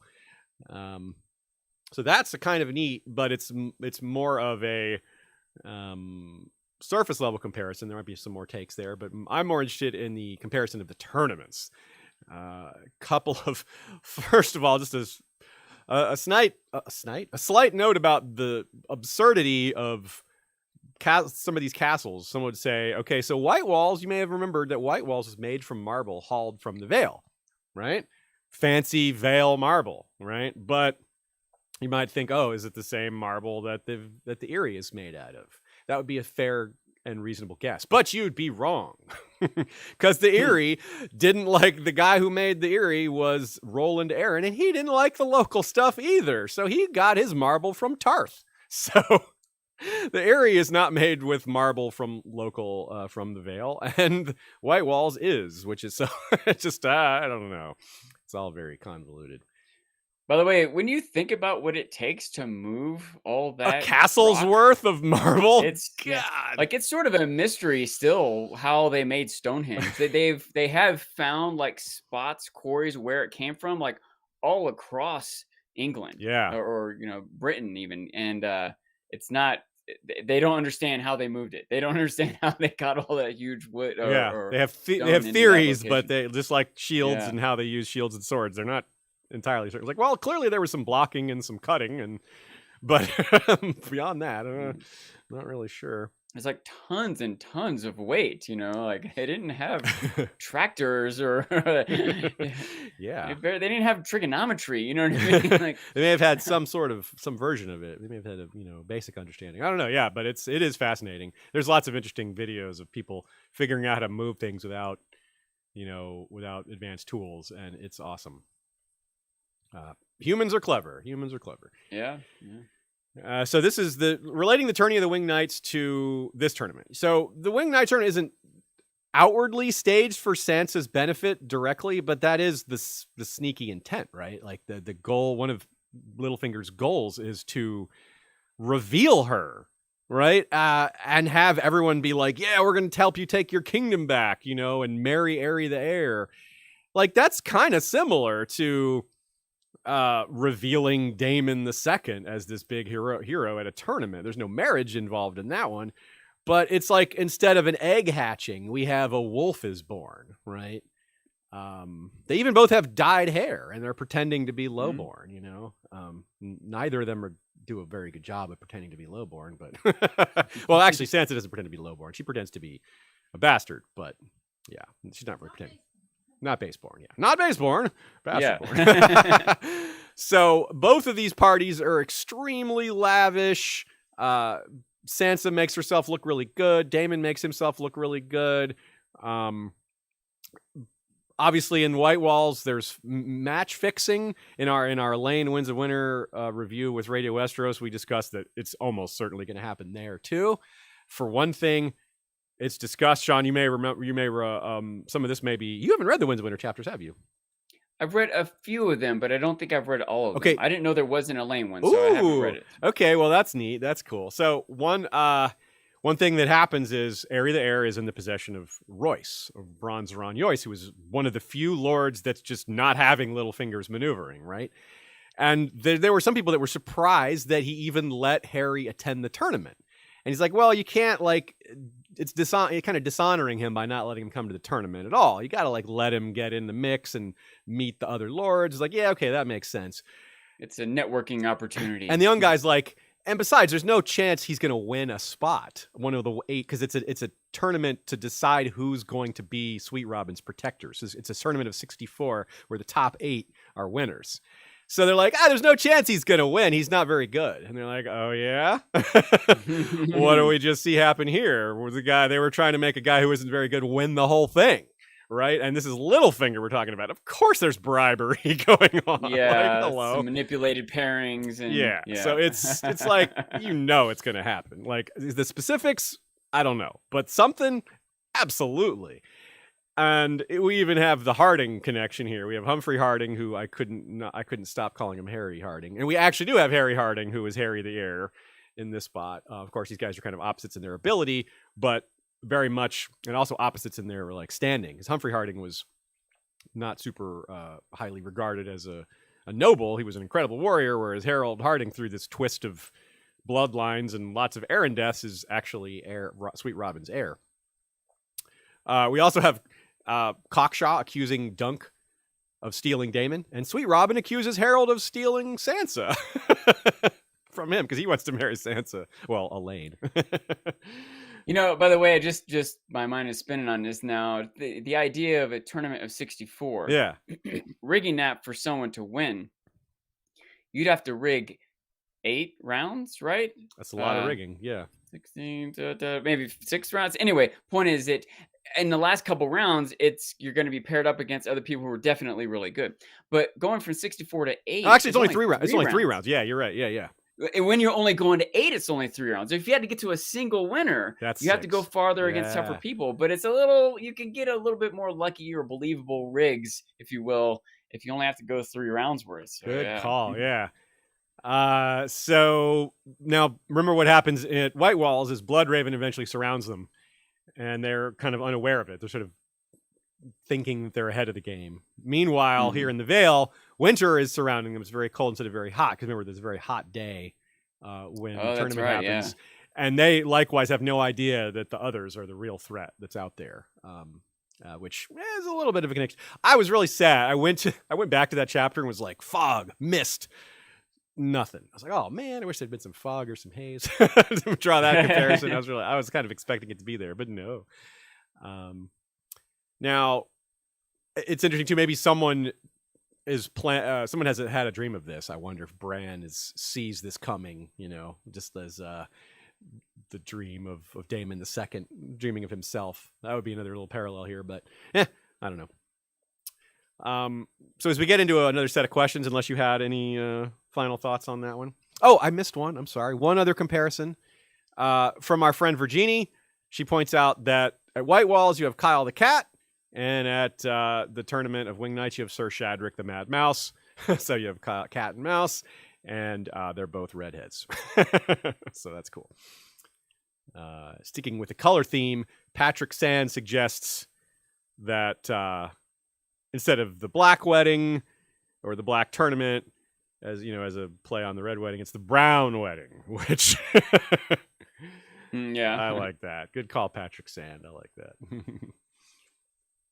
Okay, a couple super chats here. We got Deborah Lynch says, my Mondays will feel a bit hollow until VRR returns. I hope that everyone indulges in a pile of good books until we meet again. Well said, Deborah. Well said. I was mentioning pile of good movies. And movies, yes, totally. I mentioned in the chat that after the Expanse reread ends, we are thinking, I don't know that Aziz will be part of it, but on the Discord server, we're going to read at least the first 1 or 2 Wildcards books. Right on, yeah. So get involved, folks, or at least prepare to get involved. Yeah, we'll be starting at the beginning of December, because that's once the Expanse reread ends. So cool. I'll be letting y'all know. Yeah. Herbsta Magus says, did Dunk becoming a member of the Kingsguard make him officially a knight, even if his status was dubious before? I don't think so, but I'm not sure if there's like an all catch-all when you get the white cloak, but I mean, isn't it all just, in the eyes of the beholder and all that? Like, everyone in the world thinks of Dunk as a knight. He's a knight. Yeah. Like, you become a knight, a Kingsguard, then everyone thinks of you as a knight. Yeah, unless you're Sandor saying, no way, I'm not a knight. Yeah, true. Yeah, unless you declare it. Yeah. I mean, it's part of my reason for, it's hard to argue if Martin really said Dunk wasn't knighted by Arlen or whatever. Yeah. But Dunk thinks of himself as a knight over and over again, especially after the first book. He just thinks of himself as being a knight. So I think maybe, winning a trial by combat against the prince, like that might qualify you as being a knight. I don't know. So yeah, that's a good take too. Well said, Sean. Gaming with this guy says, I think Egg will knight him. Yeah, I think that might be, there's a chance maybe Duncan tells Egg on the slide, he's like, you need to knight me somehow, or re-knight me. Like, and how some married couples renew their vows. Doug be like, I need to renew my knighthood vows, when actually it's not a renewal, it's a newel.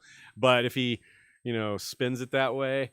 But yeah, we're all very curious how this is going to play out. But there's some good theories out there, but not one we can nail down for certain.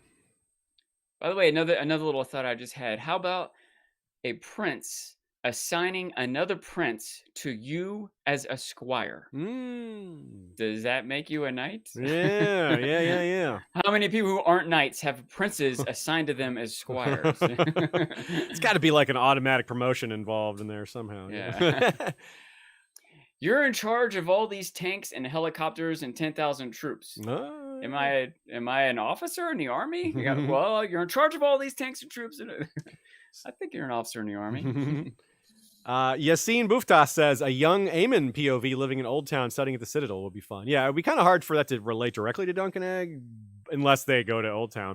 But like maybe you could have like a few minutes of Aemon, and then it is like a prologue to a Dunk and Egg tale, and then you could go to set something else up for it holds up with all of our other Maester prologues. Yeah, you're right. Oh, nice, that's a great call. We do have a lot of those. So I did make a small mistake. Guilty Undertaker and Richard Seymour caught it. Young Griff does appear in Dany's House of the Undying vision. The Mummer's Dragon, the cloth dragon on poles, is almost certainly Aegon. Yeah, absolutely. Good catch, y'all. I blanked out on that one. So yeah, so he is explicitly in the visions as a fake, though. So that's kind of like how sure are we that that's him? I don't have. We're not 100% sure, but it's pretty clear. It's hard to imagine it being someone else. Like it's like, who else could this cloth dragon on poles be? Who else could the Mummer's dragon be? Varys's dragon. Varys is the Mummer we know best. You know what I mean? It's almost like process of elimination allows you to narrow it down to only one candidate. Yeah, the only other option, and I don't really truly think of it as an option, is it actually being some sort of dragon. Yeah, like an actual dragon, yeah. Is actually being related to that, but I don't think so. But there's no other character that it could be. Yeah. Okay. Like the other person who could ride a dragon is like Euron, but I don't think he's going to try to convince everyone he's a Targaryen. You know what I mean? Like that seems... So yeah, but that might be something worth revisiting, but it's kind of... We somewhat take it for granted given the lack of other options. I see that Nina points out that Tyrion was assigned a squire. Yeah, really highborn people do get squires because they dress for battle even if they're not knights, So that's a good point. So really highborn people will have squires even if they're not knights. But only really highborn people. Only lords and above, I would think. Follow-up question from Herbs to Magus. The reason I asked is because they describe joining the Kingsguard as a ceremony involving anointing with oils. Seems like another knighting ceremony, but that's why I asked. Yeah.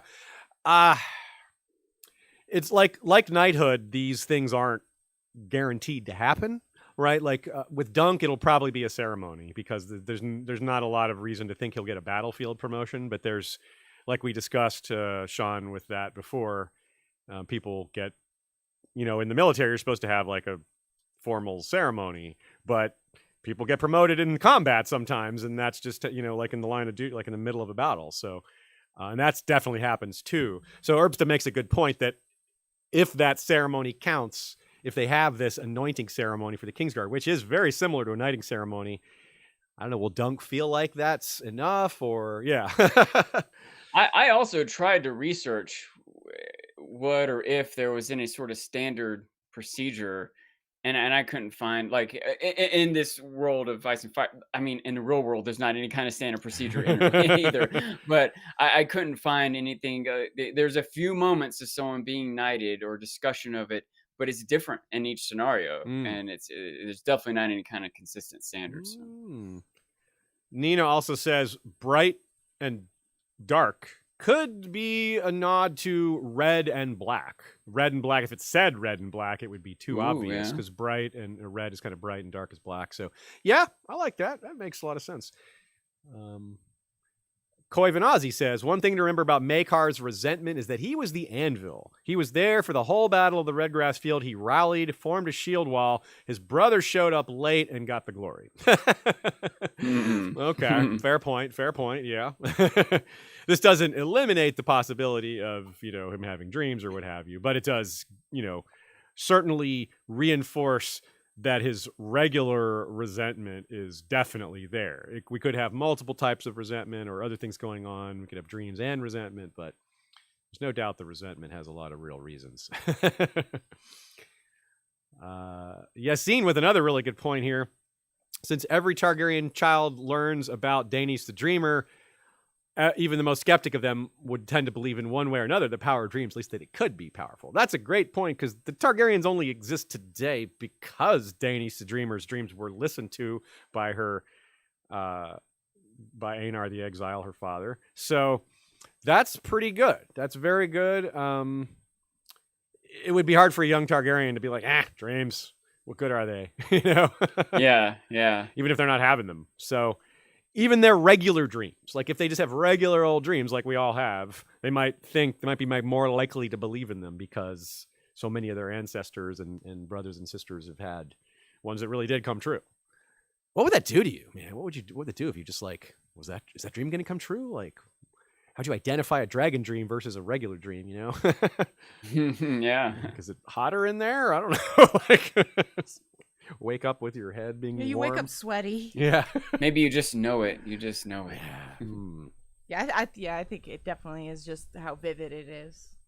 Grizzly Meadows points out also some of the most famous knights were not knights, like Serwyn of the Mirror Shield. And that's, because there was a lot of like retrofitting knighthood onto ancient figures who predate knighthood. Like Serwyn of the Mirror Shield existed before knights came to Westeros, but he is commonly given that distinction. So that's a very good point as well. You have to keep in mind the historical idiosyncrasies like that one. You know, something in the chat from last week, I go back and try to look at the chats and the comments on YouTube videos. Guinevere Greenstone pointed out something that came up that she clarified, that Egg does say, kill him, he's right there, the dunk, instead of when he's fighting Aerion. But every other fight, he says, get him, he's right there. So Egg really has it for Aerion. Yeah, I can understandably too, huh? Yeah. Oh yeah. Here's that's a great take. Good job, Guinevere Greenstones. Here's a great take by Reaver14 from YouTube. Trial by 7 as a way for the Faith or someone to get around single combat against the Mountain with Cersei, having her as her champion. That's a great, or him as her champion. That's a great idea, because one thing we love to do with these historicals events is try to see if George is going to reuse them, or if this is like a playground, like a sandbox to work out what he's going to do in the main series. So we've come up with ideas for how another Great Council could happen, how, another Dance of the Dragons could happen, things like that. We don't have an example for Trial by 7, but this is a fantastic idea. Who wants to fight the Mountain in a trial by combat? Well, nobody. But if it's 7-on-7 and you got like religious folk, the faithful, believe that the gods are going to protect them, especially if it's, the trial by 7 is meant to be a religious thing. It gets the gods' attention, supposedly. That's pretty cool. Yeah, I like that idea. Your thoughts on that, Sean? Sort of, but it's a little bit of a tangent. I don't know if I should save it till later. Go ahead. We don't mind tangents. I was just the idea of something in the past leading to something else, or being a parallel to something else that might happen. I was thinking about the idea, because again, Summerhall is sort of a mystery in general, and a little bit more to me. I'm learning more about it, even being a thing at all, and so some of the context of it, I actually read a little section of World of Ice and Fire. Nice. That Egg's sons, or kids even. So Egg married out of love, as opposed to some sort of political arrangement. Right. And but that was before there was any real chance of him being king. Yeah, there was no exactly. Got away with that. Yeah. Right. But his son, kids, were already, staged. They were part of the political scene. Right. They were expected and he had them betrothed to different houses for the sake of, alliances and politics and stability of the realm and everything. But his kids, just like him, wanted to marry out of love. They weren't down with these arrangements that they didn't have anything to do with. They fell in love with people, wanted to get married, and even his oldest son abdicated the throne even, rather than have to go through his unbetrothed. So Egg, who is already trying to make big changes to society to give more rights to the average person, ostensibly at the expense of the powers of the nobles, and now these noble houses are being slighted, even if they maybe understand it's that Egg doesn't have control over his kids' loves, or they think he should have, even if they're understanding, which they aren't necessarily. It's still upsetting and disruptive to their plans and their alliances and everything, right? So Barristan Selmy describes this marriage of love. He's talking about how Dario is dangerous to Dany. Yeah. And to everyone. That really everyone's probably better off if Dario just gets executed, right? And Dany will be upset, but they won't be upset at us. They'll be upset at the Yunkai, right? So, and he compares that to the troubles of marriage out of love from Aegon's kids and how that all ended in a tragedy at Summerhall. And that got me to thinking, one, we've talked a lot about the idea of how the seeds have been planted for Egg to try to hatch these dragons.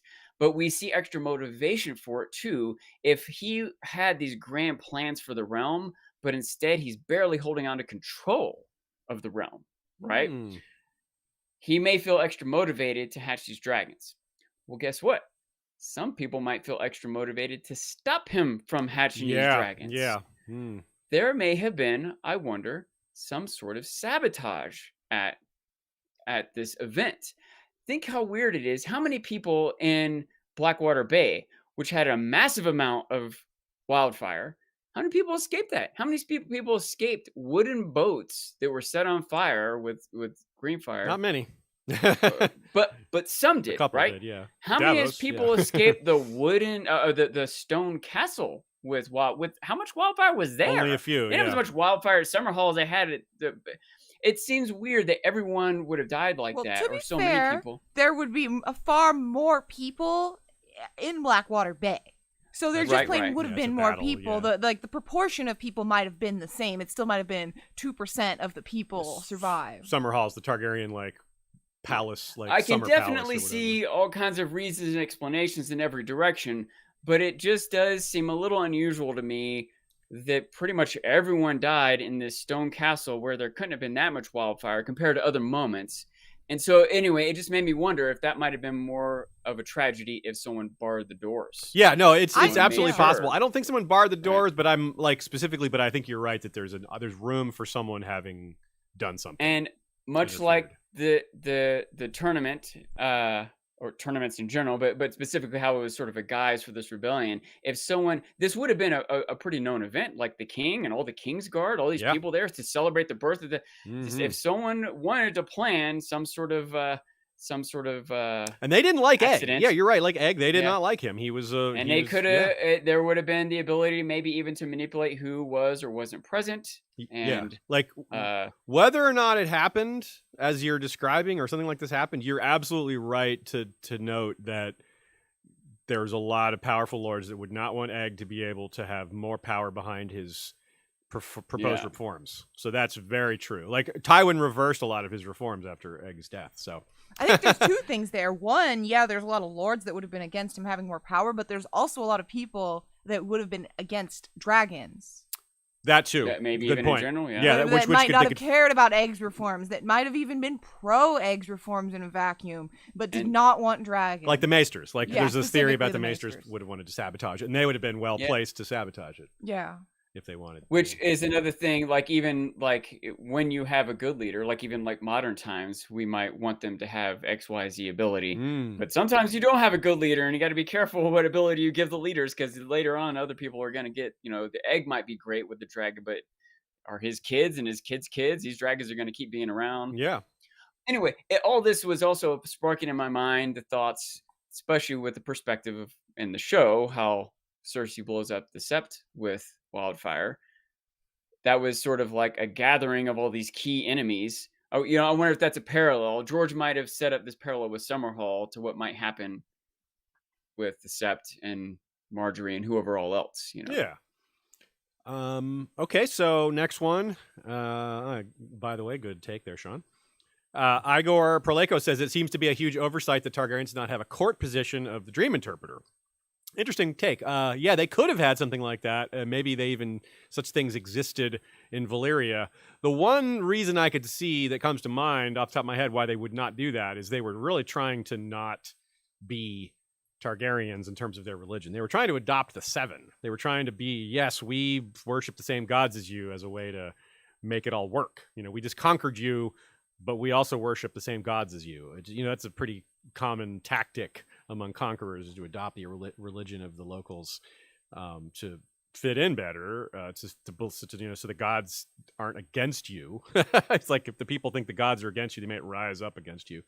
So huge oversights are also a pretty common tactic. Yes, huge oversights are realistic, right? Like certain ones aren't. Like you can't just have them. But yeah, it's nothing on. Yeah, but so I would think that maybe 2 points there. One, that maybe just George didn't consider having that. Maybe it does exist or did exist, but maybe it doesn't exist because they didn't want this anomaly, this abomination, this anti-Seven thing going on.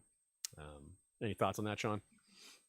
Yeah, I can see a lot of reasons that maybe it was there, but not, but more of a private or secret thing. Oh yeah, they could keep that under wraps, maybe. Yeah, or that maybe even someone was doing it that wasn't even official. Like some maester might have still been taking note of the dreams, even if it wasn't an official position or job assigned to them, or it might have been an official job assigned to someone, but not publicly.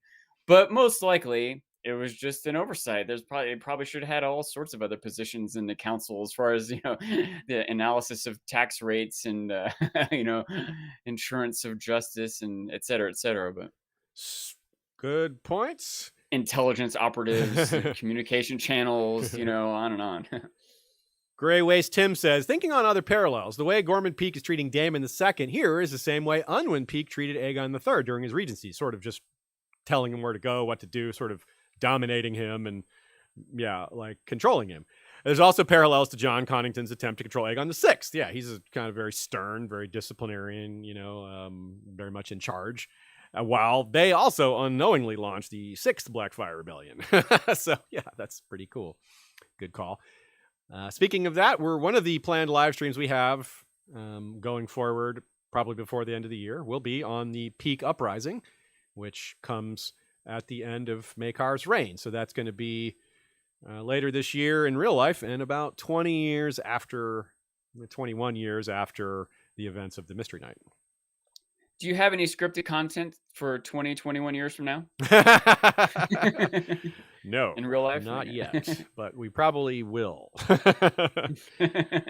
Comment from Sophia regarding Bloodraven's ordering of people to stay on their lands rather than traveling to find food and water. And one problem that we didn't mention, that she mentions, is too many people going to the cities all at once is a big problem. Like, that's where people would go. They would go to the urban centers, population centers, because you're not just going to wander the countryside. Like, what good's that? Yeah.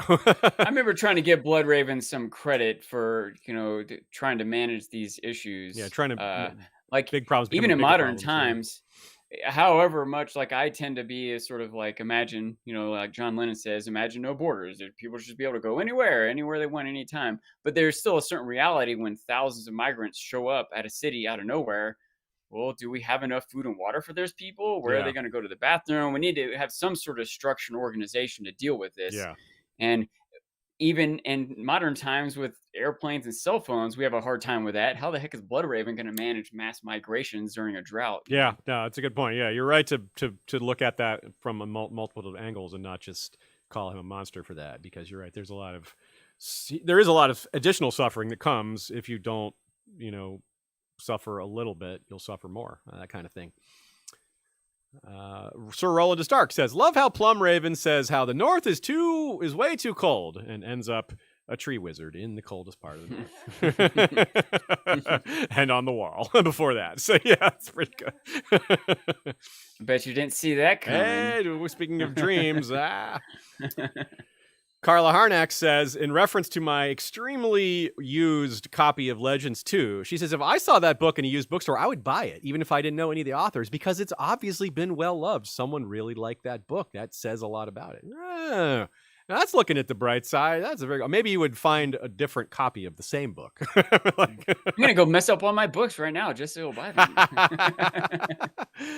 Speaking of buying books, Rolling Knight points out that George R. Martin says the Hedge Knight came about because he was offered money to be in Legends 1, and it just kind of kicked off a different path for developing the backstory. Well, Cool. That's good. Yeah, we're glad that happened. We're glad. I mean, yeah, you need patronage for art to happen, you know? Yeah. That's how it works. Heck, that's how we are functioning here. We're not writing stories, but it's the same, back end. You need to make a living in order to do these things. So that's cool. Great. I'm glad I didn't know that, though. I mean, it makes sense. Of course, George wasn't doing that sort of thing for free. That's the other side of it. So, yeah, but it definitely worked out. It really filled out the world. So the other question is, like, how else would he have developed some of this backstory if he hadn't done it here? Would he have written, like, would the World of Ice and Fire have been written sooner? Or would he have just decided without this prompting that he needed something like this and just looked for another way to do it? Maybe he would have just asked his publisher to put out some prequels. I don't know. I mean, they would have probably been all over that because his books are selling, but I'm not enough of an author. I mean, I'm not an author at all. I don't know how you'd go about doing that. I don't know what the alternates are. Maybe the books would just be larger or we would just have less backstory. I don't know. Yeah. Probably that. We would probably just have less backstory. Which would be a real tragedy. Backstory. We can't have less backstory. A couple more takes from Igor P. The dwarves fondling a girl in the bed there, in the bedding scene is also reminiscent of the House of the Undying vision, which we've come back to again in these comments. House of the Undying has the dwarves mauling a woman, and the woman is representative of Westeros. And we also have dwarves dancing in Euron's vision in the Forsaken, which we drew that connection also. So sort of a triangle of connections now. That's pretty interesting. Also, we have Bonnie Prince Charles's mother was the granddaughter of Jan Sobieski, who was the leader of the Winged Hussars in the Battle of Vienna in 1683, which was the inspiration for the Ride of the Rohirrim in Lord of the Rings. That's cool. Very cool. Of course, that's a reference to some of our discussions of Outlander and these other connections that started because of different questions that were asked in prior episodes. Also, we talked about another comment on the Western genre. Even Soviets participated in the Western genre. The ones which were not knockoffs are about their civil war. The White Sun of the Desert comes to mind most readily, but there was a slew of them with titles like Bread, Gold, and Nagant Revolver. What? And Who Would Pay for Luck? Those are great, not quite native speaker titles for in English. Love it. But yes, blatantly Western genre. Yes. Yeah, that was definitely Akira Kurosawa and Sergio Leone were kind of going back and forth, inspiring each other with their Western and samurai movies. Oh, okay. Nice. Yeah. That does make a lot of sense. And we've seen those connections like in media elsewhere where nods to Kurosawa in different styles of films that have like a Western feel to them or what have you. Magnificent Seven and the Seven Samurai are pretty much the same story. Yeah.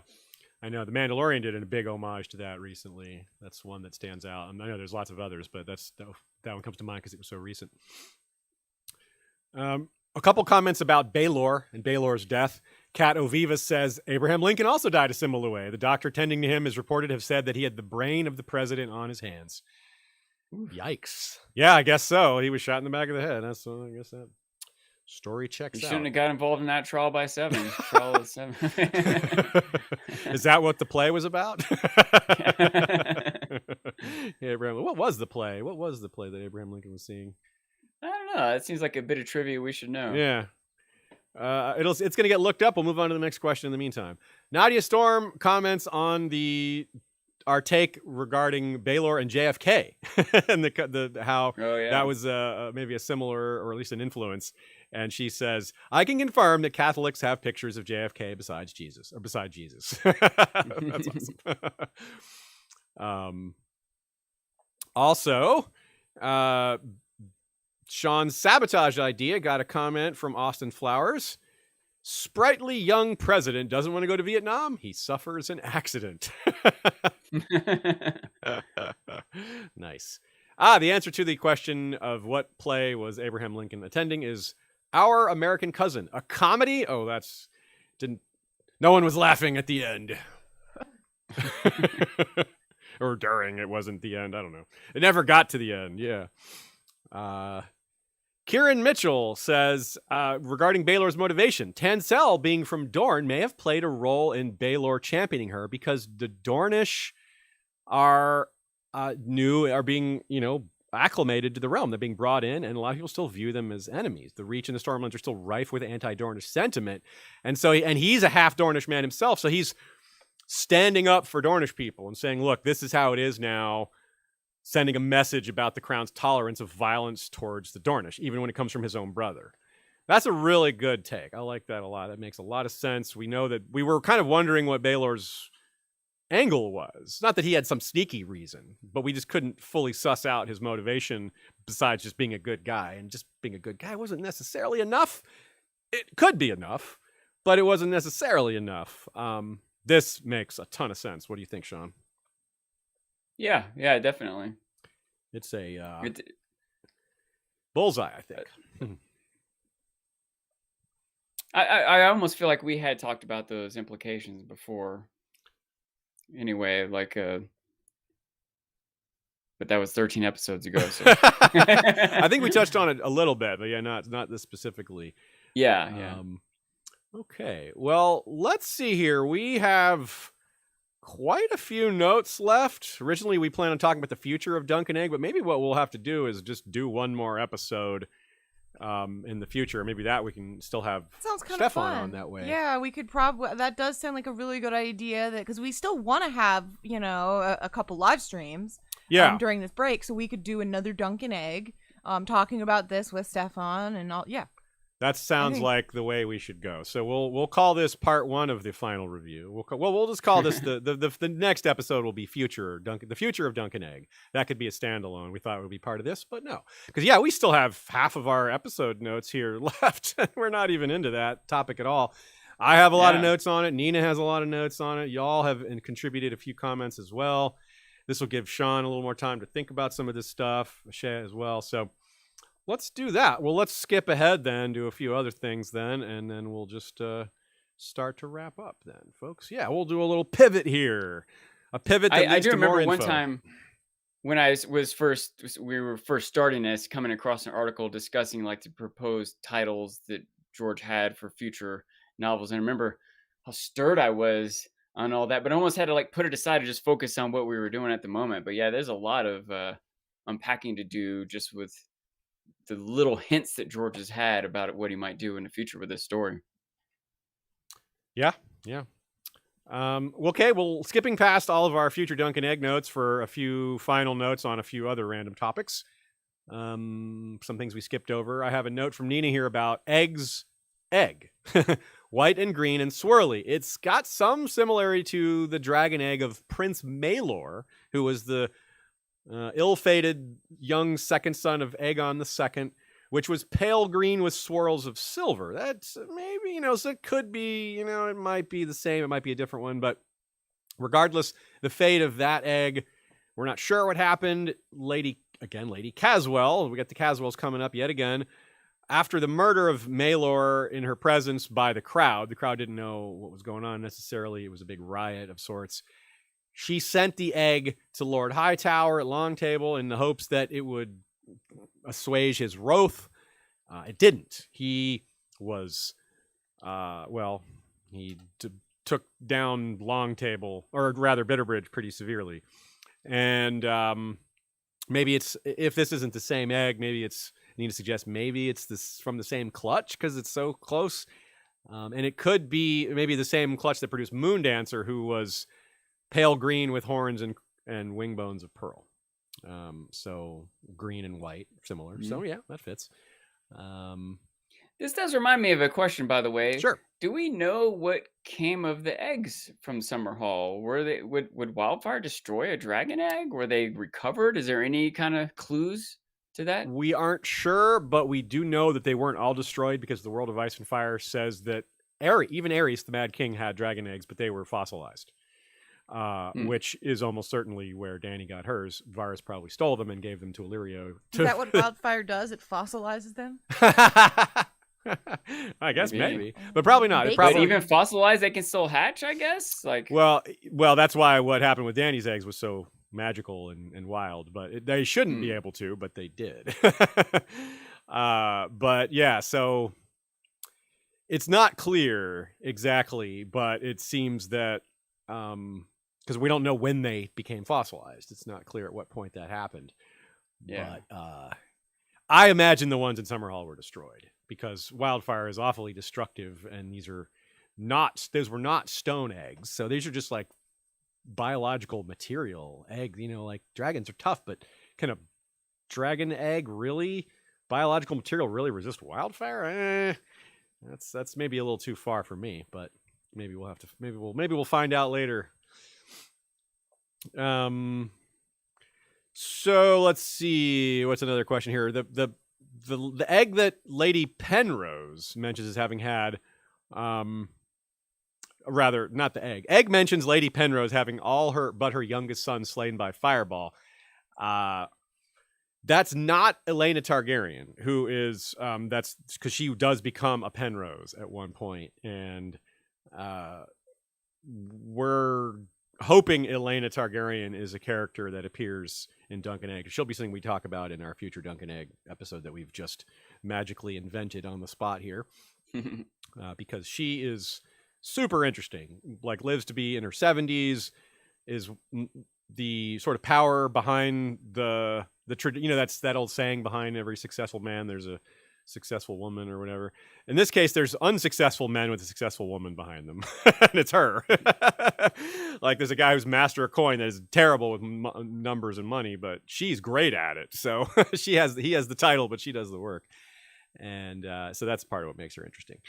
So you have some notes here, Sean. Let's get into this here. Your stuff you've got some notes on Dario and Summerhall. And well, yeah, that was the thing that I brought up earlier. That these are the notes that I was pontificating on. Okay.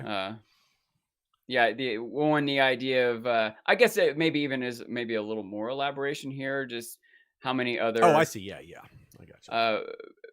Loves, passions can ruin politics. You know, other ways that might play out, other parallels it might be. But I was specifically focusing on the idea of like what or why things might have gone down at Summerhall, and if that might be a hint of other things to come. So. Yeah, I wonder if it's like Jon and Dany, right? Like, that could be an issue between them. Yeah.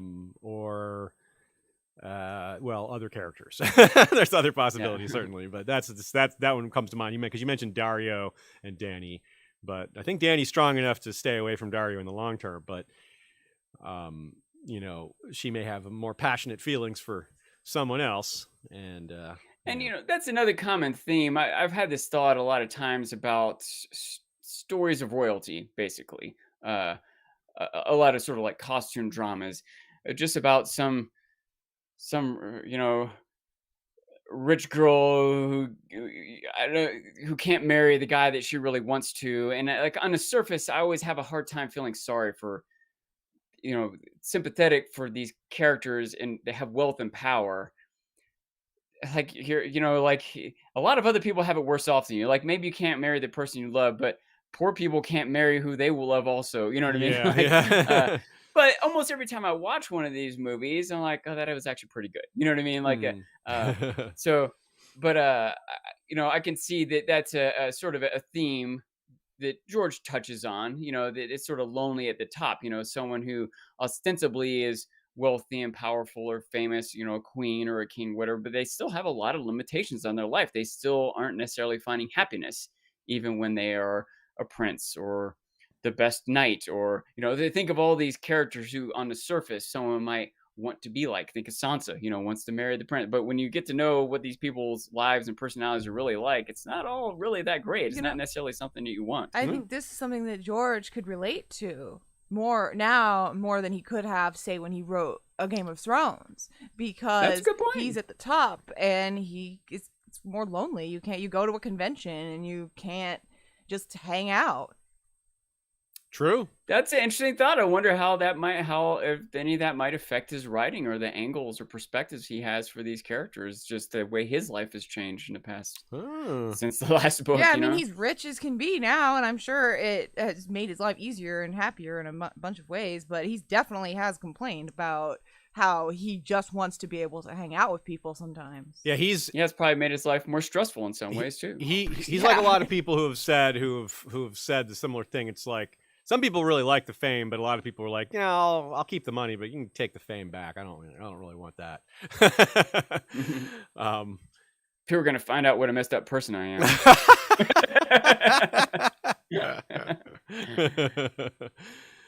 Especially with all this money. Oh my god. Yeah. It's not gonna curb his worst instincts, right? Yeah. Knowing you can do whatever, yeah. Okay, so let's tease a few things that are coming rather than getting deep into them, since we're going to save them for later. We're going to talk about, and this gives you a few of y'all opportunity to send us some additional questions or to think about this a little more in advance, be a little more ready for it, so to speak. We have we're going to talk about the She-Wolves of Winterfell, lots of details of what's going on there, try to figure out what the story is about. And then we're going to do the same for all the other stories that are coming and or not coming, including guesses on the village hero. Nina's got a great idea for that one. We're going to go through all the events that we know are part of Dunk and Egg's life, major events in the realm that might be part of some of these stories. They might be inspirations, or the reason these stories are centered around these certain events, etc. All of you might want to take a look at the potential titles for these Dunk and Egg books, but if you don't want to do that right this second, the other ones are the Sellsword, the Kingsguard, the Champion, the Lord Commander. And from there, who knows? So that's obviously, even George has said he's not sure how many he wanted to eventually do. And that's why we've set aside some time to talk about the TV show as well, because if HBO is going to do it, then they'll probably add and expand and do all sorts of other things, and who knows? Or they won't do it at all. Yeah. Who knows? That's at this point, who knows? We'll save that for the next time. And what else do I have here? Well, some characters we're going to talk about in addition to major events. We'll also get to talk about characters we hope we'll see. I mentioned Elena Targaryen just now, but there's characters like Tywin. Like Tywin's going to be at court. Tywin is literally a cupbearer to Egg when he's a kid. Huh. Yeah, interesting. Right? Isn't that cool? And who knights Barristan Selmy? Egg. Well, King Aegon V. At that point, he's actually king by that point. So there's a lot of really interesting characters that could appear on screen. Freaking Hoster Tully could appear, for example. Blackfish will probably be too young to appear, but even he's possible. This will be much later. This would be near the Ninepenny Kings, which is the year after Egg dies. But still, lots of opportunities for some of these older characters or their fathers and mothers. It's really neatly wide open. We're going to talk about the Starks quite a bit because of the She-Wolves of Winterfell and all the different Stark characters and names. And in fact, there's a few new Starks that George has added to the tree, sort of low-key, that I only noticed in the last week. A couple new Brandons. So we'll throw that in there as well. So yeah, lots of fun stuff to talk about. So it's not quite goodbye just yet after all. You've heard of false starts. This is a false ending. But hey, it's very much in line with George R. R. Martin, right? The tale has grown in the telling. The telling has grown in the telling for us. So we'll belay that goodbye. Constantina Lebensa says, "Hey everyone, regarding the drink discussion, as an EU member of the audience, I have become very curious what Mountain Dew tastes like. Is it hard to get a hold of in Europe? I don't know. I wouldn't think it's too hard to get a hold of. It's banned. It's been banned. It's too good. They're not worthy. They don't have any mountains there. You can only get Hill Dew there. Mountain Dew is it's too much. It's a soda. It's like in a way, at least, it's similar to Coca-Cola or Pepsi or whatever, but it's just a citrus flavor. It's more of a someone said it's sweet and carbonated, but it's citrusy. Someone said picture Sprite, but with artificial citrus and a glow-in-the-dark color. Okay. Yeah. One reason I like also Mountain Dew, it's probably, I don't know if it's known for this necessarily, but it has a huge variety of flavors. but they're almost all citrusly, different sorts of berry and orange and watermelon, and et cetera, et cetera. The main Mountain Dew is a citrus, meant to be a orangish Yeah, it's citrus like flavor. a sugary orange kind of, I guess you could say. But I really think it's closer to lime. It's not really orange per se. I feel like it's more generic lemony, citrus. Yeah. Yeah. A little smoother than Sprite. I think is a little sharper. And a lot more caffeine than Sprite. Yeah, Sprite I think has 0 caffeine. Oh yeah, you're right. You're right. Yeah, but Mountain Dew is on par caffeine-wise with Coke or Dr. Pepper or whatever. Grizzly Meadows says it's the wildfire of soda. It does look like wildfire. That is completely true. It looks like wildfire. There's no question that if you're like, which soda looks like wildfire, it's not even a question. Yeah, it's Mountain Dew. Yeah. So Kulnitsky sends a super chat, says, I like your stream so much. Well, thank you, Kulnitsky, and we like doing them so much, and we're glad that this one morphed into 2. It's like a cell, it divided.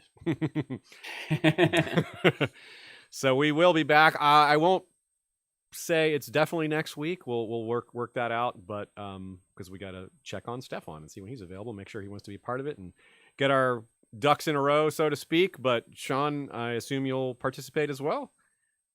I believe I would love to, and I believe I'm open next weekend. But again, cool. We'll coordinate it. Well, we'll figure that out offline, and we appreciate everyone's coming out and listening and being supportive, and we're glad to keep it going. So until next time, folks, you know what to do. And let me say some thanks because I almost forgot. Sean, you gonna grab a cat?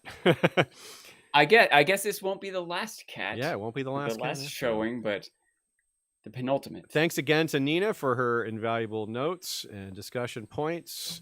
Thanks to our mods over on the History of Westeros group for helping lead the discussion and keeping it a nice, clean, and orderly place, free of trolls and people who aren't good at adding to the discussion.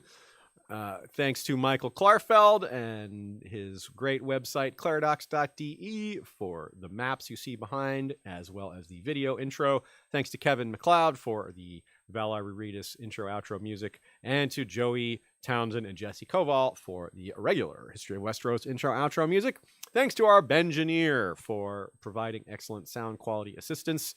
He says the next Winds of Winter chapter episode is really close. He's putting lots of effort into it. You know how it is. Can't rush excellence. So we'll be excited when that drops.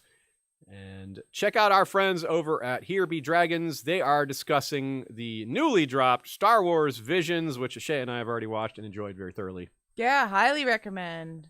Highly recommend Visions. Star Wars Visions is, in case you're not aware, it's a produced by Disney, non-canon Star Wars tales made by Asian creators. Yeah, it's a bunch of different anime studios, 9 different shorts, about 15 to 21 minutes in length. And I can hear her purr. Yeah. Is that a purr, really? Yeah. That's a strange sound Cora purr, but I like it. Oh, she stopped. She stopped purring. Oh, there we go. Yeah, just the angle she's at the microphone. Wow, that was great. I could feel her purring away. We got a purring outro. Where you going, girl? Oh, well. We saw her. She's gone. Purring makes for excellent ASMR, doesn't it? Okay, well, thanks again, everyone. Thanks to the kitty for some purring as we make our way out of this episode. We'll see you all again soon, and you know what to do in the meantime. Valar Rereadis.